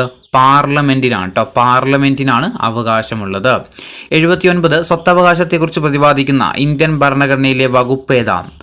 സ്വത്തവകാശത്തെക്കുറിച്ച് പ്രതിപാദിക്കുന്ന ഭരണഘടനയിലെ വകുപ്പ് ഏതാ? ആർട്ടിക്കിൾ 300A ആണല്ലേ. 300A ആണ്. 80ാമത്തെ ചോദ്യം, സർക്കാർ ഉദ്യോഗങ്ങളിൽ അവസര സമത്വം ഉറപ്പുവരുത്തുന്ന ഭരണഘടനാ അനുച്ഛേദം ഏതാണ്? സർക്കാർ ഉദ്യോഗങ്ങളിൽ അവസര സമത്വം ഉറപ്പുവരുത്തുന്ന ഭരണഘടനാ അനുച്ഛേദം ഏതാ? ആർട്ടിക്കിൾ 16 ആണ്. 81 1978 മൗലിക അവകാശങ്ങളിൽ നിന്ന് ഒഴിവാക്കിയ സ്വത്തവകാശം ഇപ്പോൾ ഡാഷ് അവകാശമാണ്. 1978 മൗലിക അവകാശങ്ങളിൽ നിന്ന് ഒഴിവാക്കിയ സ്വത്തവകാശം നിലവിൽ ഒരു ഡാഷ് അവകാശമാണ്. ഏതാ? നിയമ അവകാശമാണ്. 82 ഏതു രാജ്യത്തെ ഭരണഘടനയിൽ നിന്നാണ് മൗലിക അവകാശങ്ങൾ എന്ന ആശയം ഇന്ത്യൻ ഭരണഘടന കടം കൊണ്ടത്? ഏത് രാജ്യത്തെ ഭരണഘടനയിൽ നിന്നാണ് മൗലിക അവകാശങ്ങൾ എന്ന ആശയം ഇന്ത്യൻ ഭരണഘടന കൈക്കൊണ്ടത്? എവിടുന്ന? അമേരിക്കയിൽ നിന്നാണ്. USA ആണ്, അമേരിക്കയാണ്. 83 സ്വത്തവകാശത്തെ പറ്റി മുൻപ് ഭരണഘടനയിൽ പ്രതിപാദിച്ചിരിക്കുന്ന ആർട്ടിക്കിൾ ഏതാണ്? നിലവിൽ 300A നമ്മൾ പറഞ്ഞു. ആദ്യം എന്തായിരുന്നു? സ്വത്തവകാശം ഒരു മൗലികാവകാശമായിരുന്നു. ആ സമയത്ത് ഭരണഘടനയിൽ ഏത് ആർട്ടിക്കിളിലായിരുന്നു നമ്മുടെ സ്വത്തവകാശം ഉണ്ടായിരുന്നത്? ഏതായിരുന്നു? 31 ആയിരുന്നു കേട്ടോ. ആർട്ടിക്കിൾ 31 ആയിരുന്നു ആദ്യം സ്വത്തവകാശത്തിന്റെ ആർട്ടിക്കിൾ എന്ന് പറയുന്നത്. 84 സ്വത്തവകാശം മൗലികാവകാശങ്ങളിൽ നിന്ന് നീക്കം ചെയ്ത വർഷം ഏതാണ്? സ്വത്തവകാശം മൗലികാവകാശങ്ങളിൽ നിന്നും നീക്കം ചെയ്ത വർഷം ഏത് വർഷമാണ് നീക്കം ചെയ്തത്? 1978 85 1927 നടന്ന മദ്രാസ് കോൺഗ്രസ് സമ്മേളനത്തിന്റെ അധ്യക്ഷൻ ആരാണ്? 1927 നടന്ന മദ്രാസ് കോൺഗ്രസ് സമ്മേളനത്തിന്റെ അധ്യക്ഷൻ ആരാ? MA അൻസാരി ആണ്. MA അൻസാരി. 86 മൗലികാവകാശങ്ങളുടെ പ്രഖ്യാപനമായിരിക്കും ഭാവിയിലെ ഇന്ത്യൻ ഭരണഘടനയുടെ അടിസ്ഥാനമെന്ന് പ്രഖ്യാപിച്ച കോൺഗ്രസ് സമ്മേളനം ഏതാണ്? മൗലികാവകാശങ്ങളുടെ പ്രഖ്യാപനമായിരിക്കും ഭാവിയിലെ ഇന്ത്യൻ ഭരണഘടനയിലെ അടിസ്ഥാനമെന്ന് പ്രഖ്യാപിച്ച കോൺഗ്രസ് സമ്മേളനം ഏതാ? 1927 മദ്രാസ് സമ്മേളനമാണ്. 87 1931 കറാച്ചി കോൺഗ്രസ് സമ്മേളനത്തിന്റെ അധ്യക്ഷൻ ആരായിരുന്നു? 1931 കറാച്ചി കോൺഗ്രസ് സമ്മേളനത്തിന്റെ അധ്യക്ഷൻ ആരായിരുന്നു? സർദാർ വല്ലഭായ് പട്ടേൽ. 88 മൗലികാവകാശങ്ങളുടെ പ്രമേയം എഴുതി തയ്യാറാക്കിയത് ആരാണ്? മൗലികാവകാശങ്ങളുടെ പ്രമേയം എഴുതി തയ്യാറാക്കിയത് ആരാ? ജവഹർലാൽ നെഹ്റു ആണ്. 89 മൗലികാവകാശങ്ങളെക്കുറിച്ചുള്ള പ്രമേയം പാസാക്കിയ കോൺഗ്രസ് സമ്മേളനം നടന്നത് എവിടെയാണ്? മൗലികാവകാശങ്ങളെക്കുറിച്ചുള്ള പ്രമേയം പാസാക്കിയ കോൺഗ്രസ് സമ്മേളനം എവിടെയായിരുന്നു? കറാച്ചിയാണ് കേട്ടോ. Option A Karachi. 90 നിലവിൽ ഭരണഘടന ഉറപ്പു നൽകുന്ന മൗലികാവകാശങ്ങളുടെ എണ്ണം എത്രയാണ്? നിലവിൽ ഭരണഘടന ഉറപ്പ് നൽകുന്ന മൗലികാവകാശങ്ങളുടെ എണ്ണം എത്രയാ? 6 മൗലികാവകാശങ്ങളാണല്ലേ ഉള്ളത്. 6 മൗലികാവകാശങ്ങളാണുള്ളത്. ഇനി 91ാമത്തെ ചോദ്യം, ഭരണഘടന നിലവിൽ വരുമ്പോൾ ഉണ്ടായിരുന്ന മൗലികാവകാശങ്ങളുടെ എണ്ണം എത്രയാണ്? ഭരണഘടന നിലവിൽ വരുന്ന സമയത്ത് എത്ര മൗലികാവകാശങ്ങളായിരുന്നു നമുക്കുണ്ടായിരുന്നത്? 7 മൗലികാവകാശങ്ങൾ. നിലവിൽ 6, ഭരണഘടന നിലവിൽ വരുന്ന സമയത്ത് 7 ഉണ്ടായിരുന്നു. 92 അടിയന്തരാവസ്ഥ കാലത്തും നിലനിൽക്കുന്ന മൗലികാവകാശങ്ങൾ ഏതാണ്? അടിയന്തരാവസ്ഥ കാലത്തും നിലനിൽക്കുന്ന മൗലികാവകാശങ്ങൾ ഏതൊക്കെയാ? ആർട്ടിക്കിൾ 20 അതേപോലെ 21 കേട്ടോ. ആർട്ടിക്കിൾ 20 21 എന്ത്? അടിയന്തരാവസ്ഥ കാലത്ത് നിലനിൽക്കുന്നത്. 93 മൗലികാവകാശങ്ങളുടെ സംരക്ഷകൻ എന്നറിയപ്പെടുന്നത് ആരാണ്? മൗലികാവകാശങ്ങളുടെ സംരക്ഷകൻ എന്നറിയപ്പെടുന്നത് ആരാ? സുപ്രീം കോടതിയാണ് കേട്ടോ. സുപ്രീം കോടതിയാണ് മൗലികാവകാശങ്ങളുടെ സംരക്ഷകൻ എന്ന് അറിയപ്പെടുന്നത്. 94 ഭരണഘടനയുടെ ആണിക്കല്ല്, ഇന്ത്യയുടെ മാഗ്ന കാർട്ട, സ്വാതന്ത്ര്യത്തിന്റെ വിളക്കുകൾ എന്നീ വിശേഷങ്ങളുള്ള ഭരണഘടനാ ഭാഗം ഏതാണ്? ഭരണഘടനയുടെ ആണിക്കല്ല്, ഇന്ത്യയുടെ മാഗ്ന കാർട്ട, സ്വാതന്ത്ര്യത്തിന്റെ വിളക്കുകൾ എന്നീ വിശേഷണങ്ങളുള്ള ഭരണഘടനയിലെ ഭാഗം ഏതാ? ഭാഗം 3 അതായത് മൗലിക അവകാശങ്ങളാണ്. 95 ഭരണഘടനയിൽ മൗലിക അവകാശങ്ങളെക്കുറിച്ച് പ്രതിപാദിക്കുന്ന ആർട്ടിക്കിൾ ഏത് മുതൽ ഏത് വരെയാണ്? ഭരണഘടനയിൽ മൗലിക അവകാശങ്ങളെക്കുറിച്ച് പ്രതിപാദിക്കുന്ന ആർട്ടിക്കിൾ ഏതാ? ആർട്ടിക്കിൾ 12 മുതൽ 35 വരെയാട്ടോ. ആർട്ടിക്കിൾ 12 മുതൽ 35 വരെ. 96 മൗലികാവകാശങ്ങളുടെ ശില്പി എന്നറിയപ്പെടുന്നത് ആരാ? മൗലികാവകാശങ്ങളുടെ ശില്പി എന്ന് അറിയപ്പെടുന്നത് ആരാ? സർദാർ വല്ലഭായ് പട്ടേലാണ്. 97 ഭരണഘടനയുടെ വിശാലമായ സവിശേഷതകളുടെ സാരാംശമായിട്ട് കണക്കാക്കുന്നത് എന്താ? നമ്മുടെ ഭരണഘടനയുടെ വിശാലമായ സവിശേഷതകളുടെ സാരാംശമായിട്ട് കണക്കാക്കുന്നത് എന്താ? ആമുഖമാണ് കേട്ടോ. Option C ആമുഖമാണ്. 98 ഈ തത്വങ്ങളെല്ലാം മുഴുവനായിട്ട് നമ്മുടെ നാട്ടിൽ നടപ്പിലാക്കാൻ സാധിച്ചാൽ നമ്മുടെ രാജ്യം ഭൂമിയിലെ ഒരു സ്വർഗമായിട്ട് മാറും എന്ന് പ്രസ്താവിച്ചതാരാണ്? ഈ തത്വങ്ങളെല്ലാം മുഴുവനായിട്ട് നമ്മുടെ നാട്ടിൽ നടപ്പിലാക്കാൻ സാധിച്ചാൽ നമ്മുടെ രാജ്യം ഭൂമിയിലെ ഒരു സ്വർഗമായിട്ട് മാറും എന്ന് പ്രസ്താവിച്ചത് ആരായിരുന്നു? അങ്ങനെ പ്രസ്താവിച്ചത് MC ചാഗ്ലയാണ്. MC ചാഗ്ലയാണ്. ഓപ്ഷൻ D ആണ് MC ചാഗ്ല. എന്താ പറഞ്ഞത്? ഈ തത്വങ്ങളെല്ലാം മുഴുവനായിട്ട് നമ്മുടെ നാട്ടിൽ നടപ്പിലാക്കാൻ സാധിച്ചാൽ നമ്മുടെ രാജ്യം ഭൂമിയിലെ ഒരു സ്വർഗമായിട്ട് മാറും. ഏതിനെക്കുറിച്ചാണ് പറയുന്നതെന്ന് അറിയോ? നിർദ്ദേശക തത്വങ്ങളെക്കുറിച്ചാണ് അദ്ദേഹം പറഞ്ഞത്. അതായത് നിർദ്ദേശക തത്വങ്ങളെല്ലാം നമ്മുടെ നാട്ടിൽ നടപ്പിലാക്കാൻ കഴിഞ്ഞാൽ നമ്മുടെ രാജ്യം ഒരു ഭൂമിയിലെ സ്വർഗമായിട്ട് മാറും എന്നാരാ പറഞ്ഞത്? MC ചാഗ്ലയാണ്. 99 മനോവികാരങ്ങളുടെ യഥാർത്ഥ ചവറ്റുവയ്പ എന്ന് നിർദ്ദേശക തത്വങ്ങളെ വിശേഷിപ്പിച്ചത് ആരാണ്? മനോവികാരങ്ങളുടെ യഥാർത്ഥ ചവറ്റുവയ്പ എന്ന് നിർദ്ദേശക തത്വങ്ങളെ വിശേഷിപ്പിച്ചത് ആരാ? TT കൃഷ്ണമാചാരിയാണ് കേട്ടോ. TT കൃഷ്ണമാചാരി. 100 ആഗ്രഹങ്ങളുടെയും ലക്ഷ്യങ്ങളുടെയും ഒരു വിളംബര പത്രിക എന്ന് നിർദ്ദേശക തത്വങ്ങളെ വിശേഷിപ്പിച്ചത് ആരാ?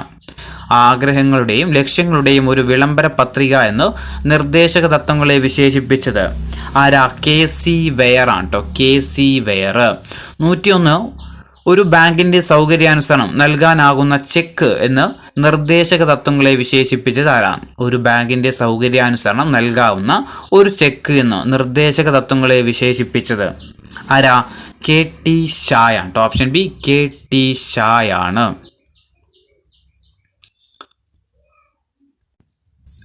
102ാമത്തെ ചോദ്യം. നിർദ്ദേശക തത്വങ്ങളെയും മൗലികാവകാശങ്ങളെയും ഭരണഘടനയുടെ മനസാക്ഷി എന്ന് വിശേഷിപ്പിച്ച അമേരിക്കൻ ചരിത്രകാരൻ ആരാണ്?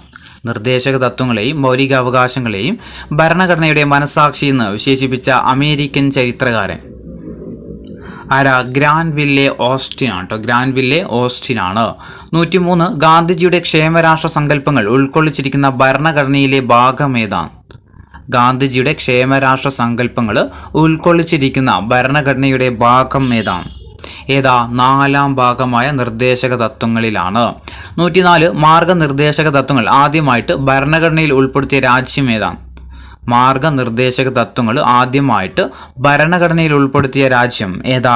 സ്പെയിനാണ് കേട്ടോ. സ്പെയിനാണ് ആദ്യമായിട്ട് ലോകത്തിൽ നിർദ്ദേശക തത്വങ്ങൾ ഭരണഘടനയിൽ ഉൾപ്പെടുത്തുന്നത്.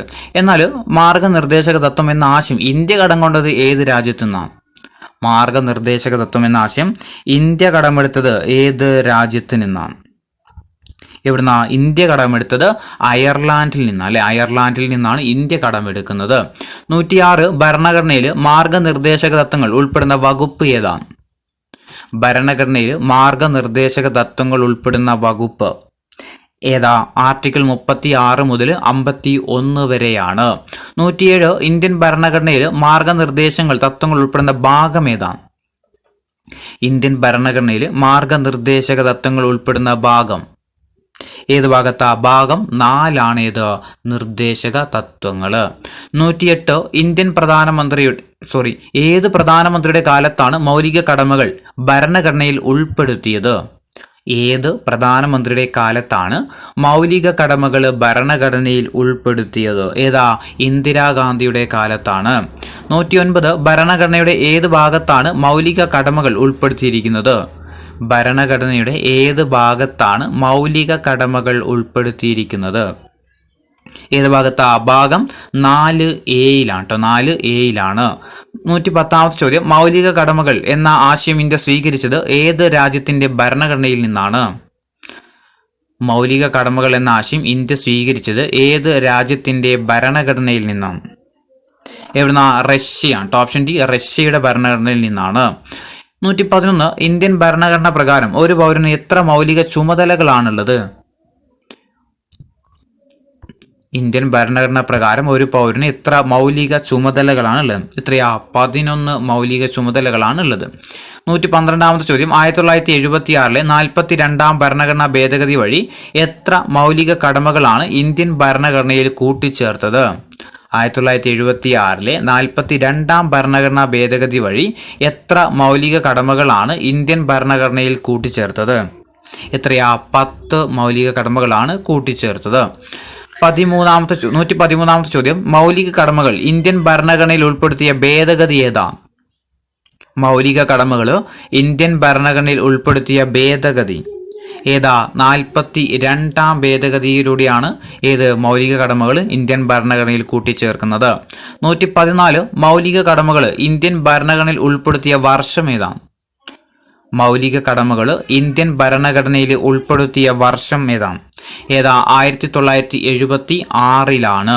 115 മൗലിക കടമകൾ ഭരണഘടനയിൽ ഉൾപ്പെടുത്താൻ ശുപാർശ ചെയ്ത കമ്മിറ്റി ഏതാ? മൗലിക കടമകൾ ഭരണഘടനയിൽ ഉൾപ്പെടുത്താൻ ശുപാർശ ചെയ്ത കമ്മിറ്റി ഏതാ? സ്വരൺ സിംഗ് കമ്മിറ്റിയാണ്. Option D, Swaran Singh committee. 116 ചോദ്യം, മൗലിക കടമകളെക്കുറിച്ച് പ്രതിപാദിക്കുന്ന ആർട്ടിക്കിൾ ഏതാണ്?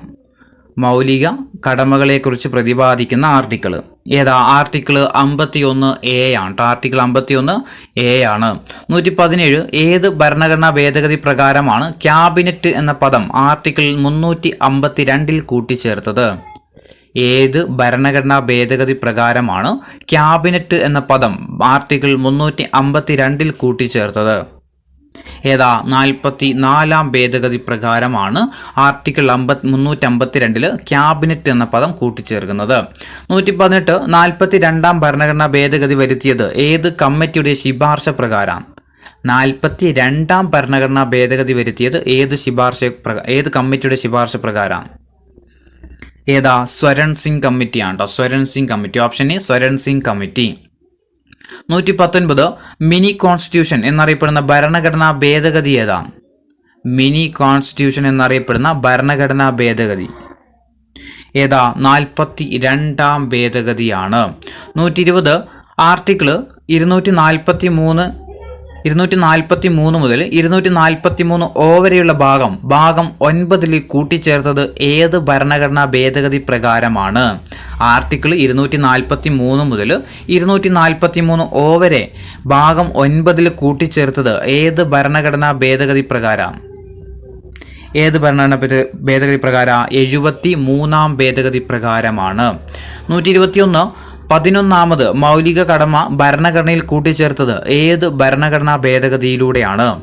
11-ാമത് മൗലിക കടമ ഭരണഘടനയിൽ കൂട്ടിച്ചേർത്തത് ഏത് ഭേദഗതിയിലൂടെയാണ്?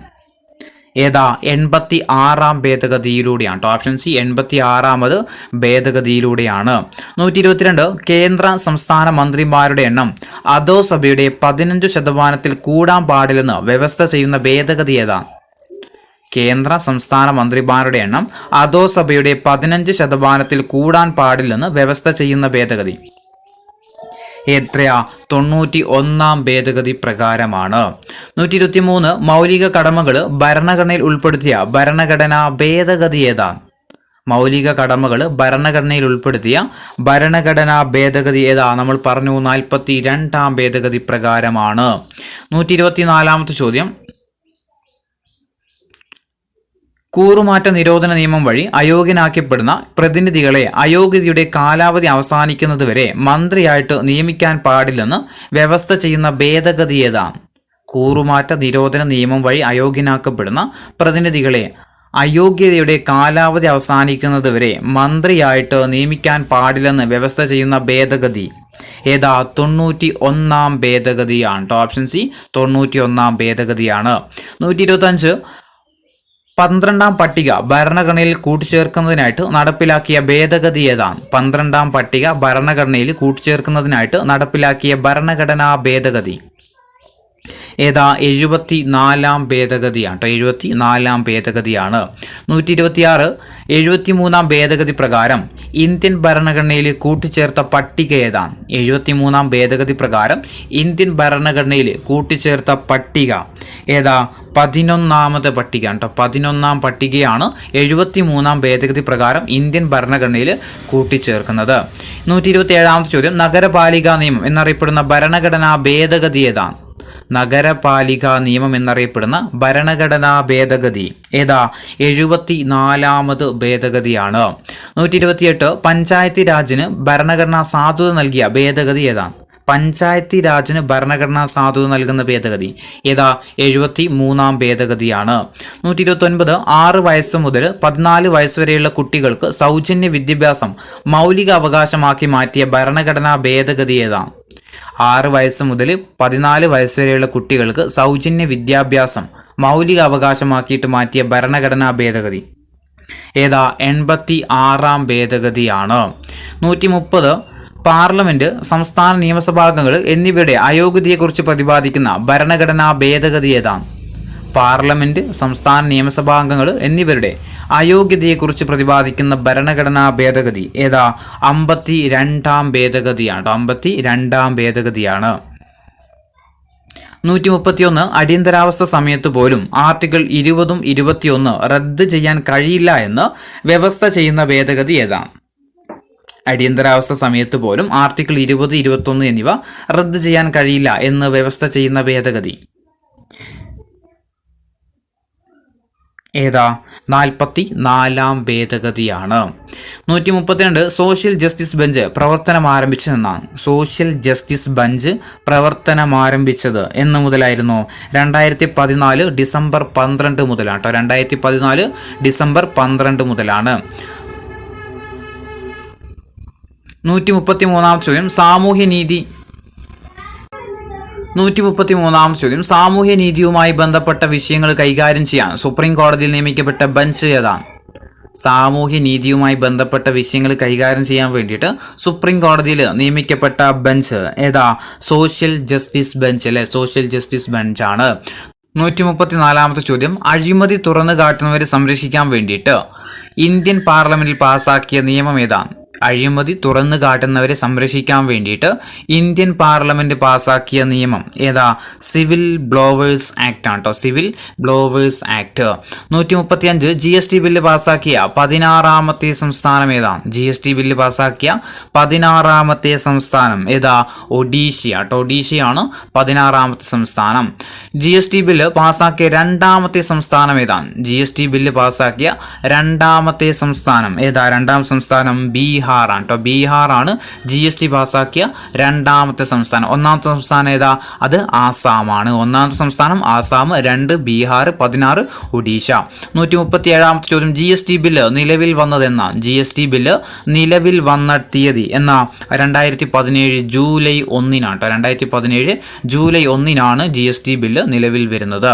138 GST ബില്ല് രാഷ്ട്രപതി ഒപ്പുവെച്ചതെന്നാ? GST ബില്ല് രാഷ്ട്രപതി ഒപ്പുവെച്ചെന്ന 2016 September 8 2016 September 8 139 GST bill Lok Sabha ഭേദഗതികൾ അംഗീകരിച്ചുകൊണ്ട് അവസാനമായി പാസാക്കിയതെന്ന? GST ബില്ല് ലോക്സഭ പാസാക്കിയത് എന്നാ? ലോക്സഭ പാസാക്കുന്നത് ഓഗസ്റ്റ് 8 2016 ഓഗസ്റ്റ് 8 140 ഭരണഘടന 140ാമത്തെ ചോദ്യം, 44ാം ഭരണഘടനാ ഭേദഗതി പ്രകാരം ഭരണഘടനയിൽ കൂട്ടിച്ചേർത്ത വകുപ്പ് ഏതാണ്? 44-ാം ഭേദഗതി പ്രകാരം ഭരണഘടനയിൽ കൂട്ടിച്ചേർത്ത വകുപ്പ് ഏതാ? 44-ാം ഭേദഗതി പ്രകാരം ആർട്ടിക്കിൾ 300A ആണല്ലേ, സ്വത്തവകാശമാണ്. 141 സ്വത്തവകാശം നിയമാവകാശം മാത്രമാക്കി മാറ്റിയ ഭരണഘടനാ ഭേദഗതി ഏതാ? സ്വത്തവകാശം നിയമാവകാശം മാത്രമാക്കിയിട്ട് മാറ്റിയ ഭരണഘടനാ ഭേദഗതി ഏതാ? 44-ാം ഭേദഗതിയാണ്. 142 ഇന്ത്യ ബംഗ്ലാദേശ് പ്രദേശ കൈമാറ്റം നിലവിൽ വന്ന ഭരണഘടനാ ഭേദഗതി ഏതാണ്? ഇന്ത്യ ബംഗ്ലാദേശ് പ്രദേശ കൈമാറ്റം നിലവിൽ വന്ന ഭരണഘടനാ ഭേദഗതി ഏതാ? 100-ാം ഭരണഘടനാ ഭേദഗതിയാണ് കേട്ടോ, 100-ാം ഭരണഘടനാ ഭേദഗതി. 143 ഇന്ത്യൻ പ്രദേശങ്ങൾ വിദേശ രാജ്യങ്ങൾക്ക് കൈമാറ്റം നടത്താൻ ഭരണഘടനാ ഭേദഗതി ആവശ്യമാണെന്ന് സുപ്രീം കോടതി വിധിച്ച കേസ് ഏതാണ്? ഇന്ത്യൻ പ്രദേശങ്ങൾ വിദേശ രാജ്യങ്ങൾക്ക് കൈമാറ്റം നടത്താൻ ഭരണഘടനാ ഭേദഗതി ആവശ്യമാണെന്ന് സുപ്രീം കോടതി വിധിച്ച കേസ് ഏതാ? ബെറുബാരി കേസാണ് കേട്ടോ, ബെറുബാരി കേസ്. 144 വില നിയന്ത്രണം ഉൾപ്പെട്ട ലിസ്റ്റ് ഏതാണ്? വില നിയന്ത്രണം ഉൾപ്പെടുന്ന ലിസ്റ്റ് ഏതാണ്? ഏതാ? കൺകറന്റ് ലിസ്റ്റ് ആണ് കേട്ടോ, കൺകറന്റ് ലിസ്റ്റ്. 145 ക്രമസമാധാനം ഉൾപ്പെടുന്ന ലിസ്റ്റ് ഏതാണ്? ക്രമസമാധാനം ഉൾപ്പെടുന്ന ലിസ്റ്റ് ഏതാ? സ്റ്റേറ്റ് ലിസ്റ്റ് ആണ്, ഓപ്ഷൻ സി സ്റ്റേറ്റ് ലിസ്റ്റ്. 146 ലിസ്റ്റുകളെ കുറിച്ച് പ്രതിപാദിക്കുന്ന ഭരണഘടനയുടെ പട്ടിക ഏതാണ്? ലിസ്റ്റുകളെ കുറിച്ച് പ്രതിപാദിക്കുന്ന പട്ടിക ഏതാ? 7ാമത്തെ പട്ടികയാണ്. 147 ലിസ്റ്റുകളെ കുറിച്ച് പ്രതിപാദിക്കുന്ന ഭരണഘടനാ വകുപ്പ് ഏതാണ്? ലിസ്റ്റുകളെ കുറിച്ച് പ്രതിപാദിക്കുന്ന ഭരണഘടനാ വകുപ്പ് ഏതാ? ആർട്ടിക്കിൾ 246 ആണ്. 148 ഭരണഘടനയിൽ ഉൾപ്പെട്ടിരിക്കുന്ന ലിസ്റ്റുകളുടെ എണ്ണം എത്രയാണ്? ഭരണഘടനയിൽ ഉൾപ്പെട്ടിരിക്കുന്ന ലിസ്റ്റുകളുടെ എണ്ണം എത്രയാ? 3 ലിസ്റ്റുകൾ അല്ലേ, state concurrent union. Option A ആണ്, 3 ലിസ്റ്റുകളാണുള്ളത്. 149 ഭരണഘടനയുടെ ലിസ്റ്റിൽ ഉൾപ്പെട്ടിട്ടില്ലാത്ത എല്ലാ വിഷയങ്ങളും കൈകാര്യം ചെയ്യാനുള്ള അധികാരം അറിയപ്പെടുന്നത് എന്താണ്? ഭരണഘടനയുടെ ലിസ്റ്റിൽ ഉൾപ്പെട്ടിട്ടില്ലാത്ത എല്ലാ വിഷയങ്ങളും കൈകാര്യം ചെയ്യാനുള്ള അധികാരം അറിയപ്പെടുന്നത് എന്താ? അവശിഷ്ട അധികാരമാണ് അല്ലെ, അവശിഷ്ട അധികാരം. 150 പാർലമെന്റിന് മാത്രം നിയമനിർമ്മാണ അധികാരമുള്ള വിഷയങ്ങൾ ഉൾക്കൊള്ളുന്ന ലിസ്റ്റ് അറിയപ്പെടുന്നത് എന്താണ്? പാർലമെന്റിന് മാത്രം നിയമനിർമ്മാണ അധികാരമുള്ള വിഷയങ്ങൾ ഉൾക്കൊള്ളുന്ന ലിസ്റ്റ് അറിയപ്പെടുന്നത് എന്താണ്? എന്താ? യൂണിയൻ ലിസ്റ്റ് എന്നാണ് അല്ലേ, യൂണിയൻ ലിസ്റ്റ്. 151 സംസ്ഥാനങ്ങൾക്ക് മാത്രം നിയമനിർമ്മാണ അധികാരമുള്ള വിഷയങ്ങൾ ഉൾക്കൊള്ളുന്ന ലിസ്റ്റ് ഏതാണ്?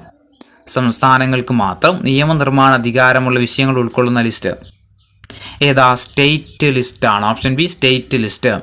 152 സംസ്ഥാനങ്ങൾക്കും പാർലമെന്റിനും നിയമനിർമ്മാണ അധികാരമുള്ള വിഷയങ്ങൾ ഉൾക്കൊള്ളുന്ന ലിസ്റ്റ് ഏതാണ്? സംസ്ഥാനങ്ങൾക്കും പാർലമെന്റിനും നിയമനിർമ്മാണ അധികാരമുള്ള വിഷയങ്ങൾ ഉൾക്കൊള്ളുന്ന ലിസ്റ്റ് ഏതാ? Concurrent list. ഓപ്ഷൻ ബി ആണ് കൺകറന്റ് ലിസ്റ്റ്. 153 സ്റ്റേറ്റ് ലിസ്റ്റിലുള്ള 5 വിഷയങ്ങളെ കൺകറന്റ് ലിസ്റ്റിലേക്ക് മാറ്റിയ ഭരണഘടനാ ഭേദഗതി ഏതാ? സ്റ്റേറ്റ് ലിസ്റ്റിലുള്ള 5 വിഷയങ്ങളെ കൺകറന്റ് ലിസ്റ്റിലേക്ക് മാറ്റിയ ഭരണഘടനാ ഭേദഗതി ഏതാ? 42ാം ഭേദഗതിയാണ്. 154ാമത്തെ ചോദ്യം 42ാം ഭരണഘടനാ ഭേദഗതി പ്രകാരം സ്റ്റേറ്റ് ലിസ്റ്റിൽ നിന്നും കൺകറന്റ് ലിസ്റ്റിലേക്ക് മാറ്റിയ വിഷയങ്ങളിൽ ഉൾപ്പെടാത്തത് ഏതാണ്? 42ാം ഭരണഘടനാ ഭേദഗതി പ്രകാരം സ്റ്റേറ്റ് ലിസ്റ്റിൽ നിന്ന് കൺകറന്റ് ലിസ്റ്റിലേക്ക് മാറ്റിയ വിഷയങ്ങളിൽ ഉൾപ്പെടാത്തത് ഓപ്ഷൻ എ വിദ്യാഭ്യാസം, option B lottery, option C കോടതികളുടെ രൂപീകരണം, ഓപ്ഷൻ ഡി വനം. ഇതിൽ കൺകറന്റ് ലിസ്റ്റിലേക്ക് ഉൾപ്പെടുത്തിയ വിഷയങ്ങൾ ഉൾപ്പെടാത്തത് ഏതാണ്? ഏതാ? ലോട്ടറിയാണ് കേട്ടോ, ലോട്ടറി എന്താകില്ല മാറ്റം വരില്ല. അപ്പോൾ കൺകറന്റ് ലിസ്റ്റിലേക്ക് മാറ്റിയ സാധനങ്ങളാണ് വിദ്യാഭ്യാസവും അതുപോലെ കോടതികളുടെ രൂപീകരണം, വനവും. 155ാമത്തെ ചോദ്യം 42ാം ഭരണഘടനാ ഭേദഗതി പ്രകാരം വിദ്യാഭ്യാസത്തെ കൺകറന്റ് ലിസ്റ്റിലേക്ക് മാറ്റിയ വർഷം ഏതാ? 42ാം ഭരണഘടനാ ഭേദഗതി പ്രകാരം വിദ്യാഭ്യാസത്തെ കൺകറന്റ് ലിസ്റ്റിലേക്ക് മാറ്റിയ വർഷം ഏതാ? 1976ലാണ്. 156ാമത്തെ ചോദ്യം റെയിൽവേ ഉൾപ്പെട്ടിരിക്കുന്ന ലിസ്റ്റ് ഏതാണ്? റെയിൽവേ ഉൾപ്പെട്ടിരിക്കുന്ന ലിസ്റ്റ് ഏതാ? റെയിൽവേ ഉൾപ്പെട്ട ലിസ്റ്റ് യൂണിയൻ ലിസ്റ്റ് ആണ് അല്ലെ, യൂണിയൻ ലിസ്റ്റ് ആണ്. 157ാമത്തെ ചോദ്യം 1976ലെ 42ാം ഭരണഘടനാ ഭേദഗതി പ്രകാരം എത്ര വിഷയങ്ങളാണ് സ്റ്റേറ്റ് ലിസ്റ്റിൽ നിന്നും കൺകറന്റ് ലിസ്റ്റിലേക്ക് മാറ്റിയത്? 1976 42-ാം ഭരണഘടനാ ഭേദഗതി പ്രകാരം എത്ര വിഷയങ്ങളാണ് സ്റ്റേറ്റ് ലിസ്റ്റിൽ നിന്നും കൺകറന്റ് ലിസ്റ്റിലേക്ക് മാറ്റിയത്? എത്രയാ? 5 വിഷയങ്ങളാണ് കേട്ടോ. 5 വിഷയങ്ങളാണ് കൺകറന്റ് ലിസ്റ്റിലേക്ക് മാറ്റിയത്.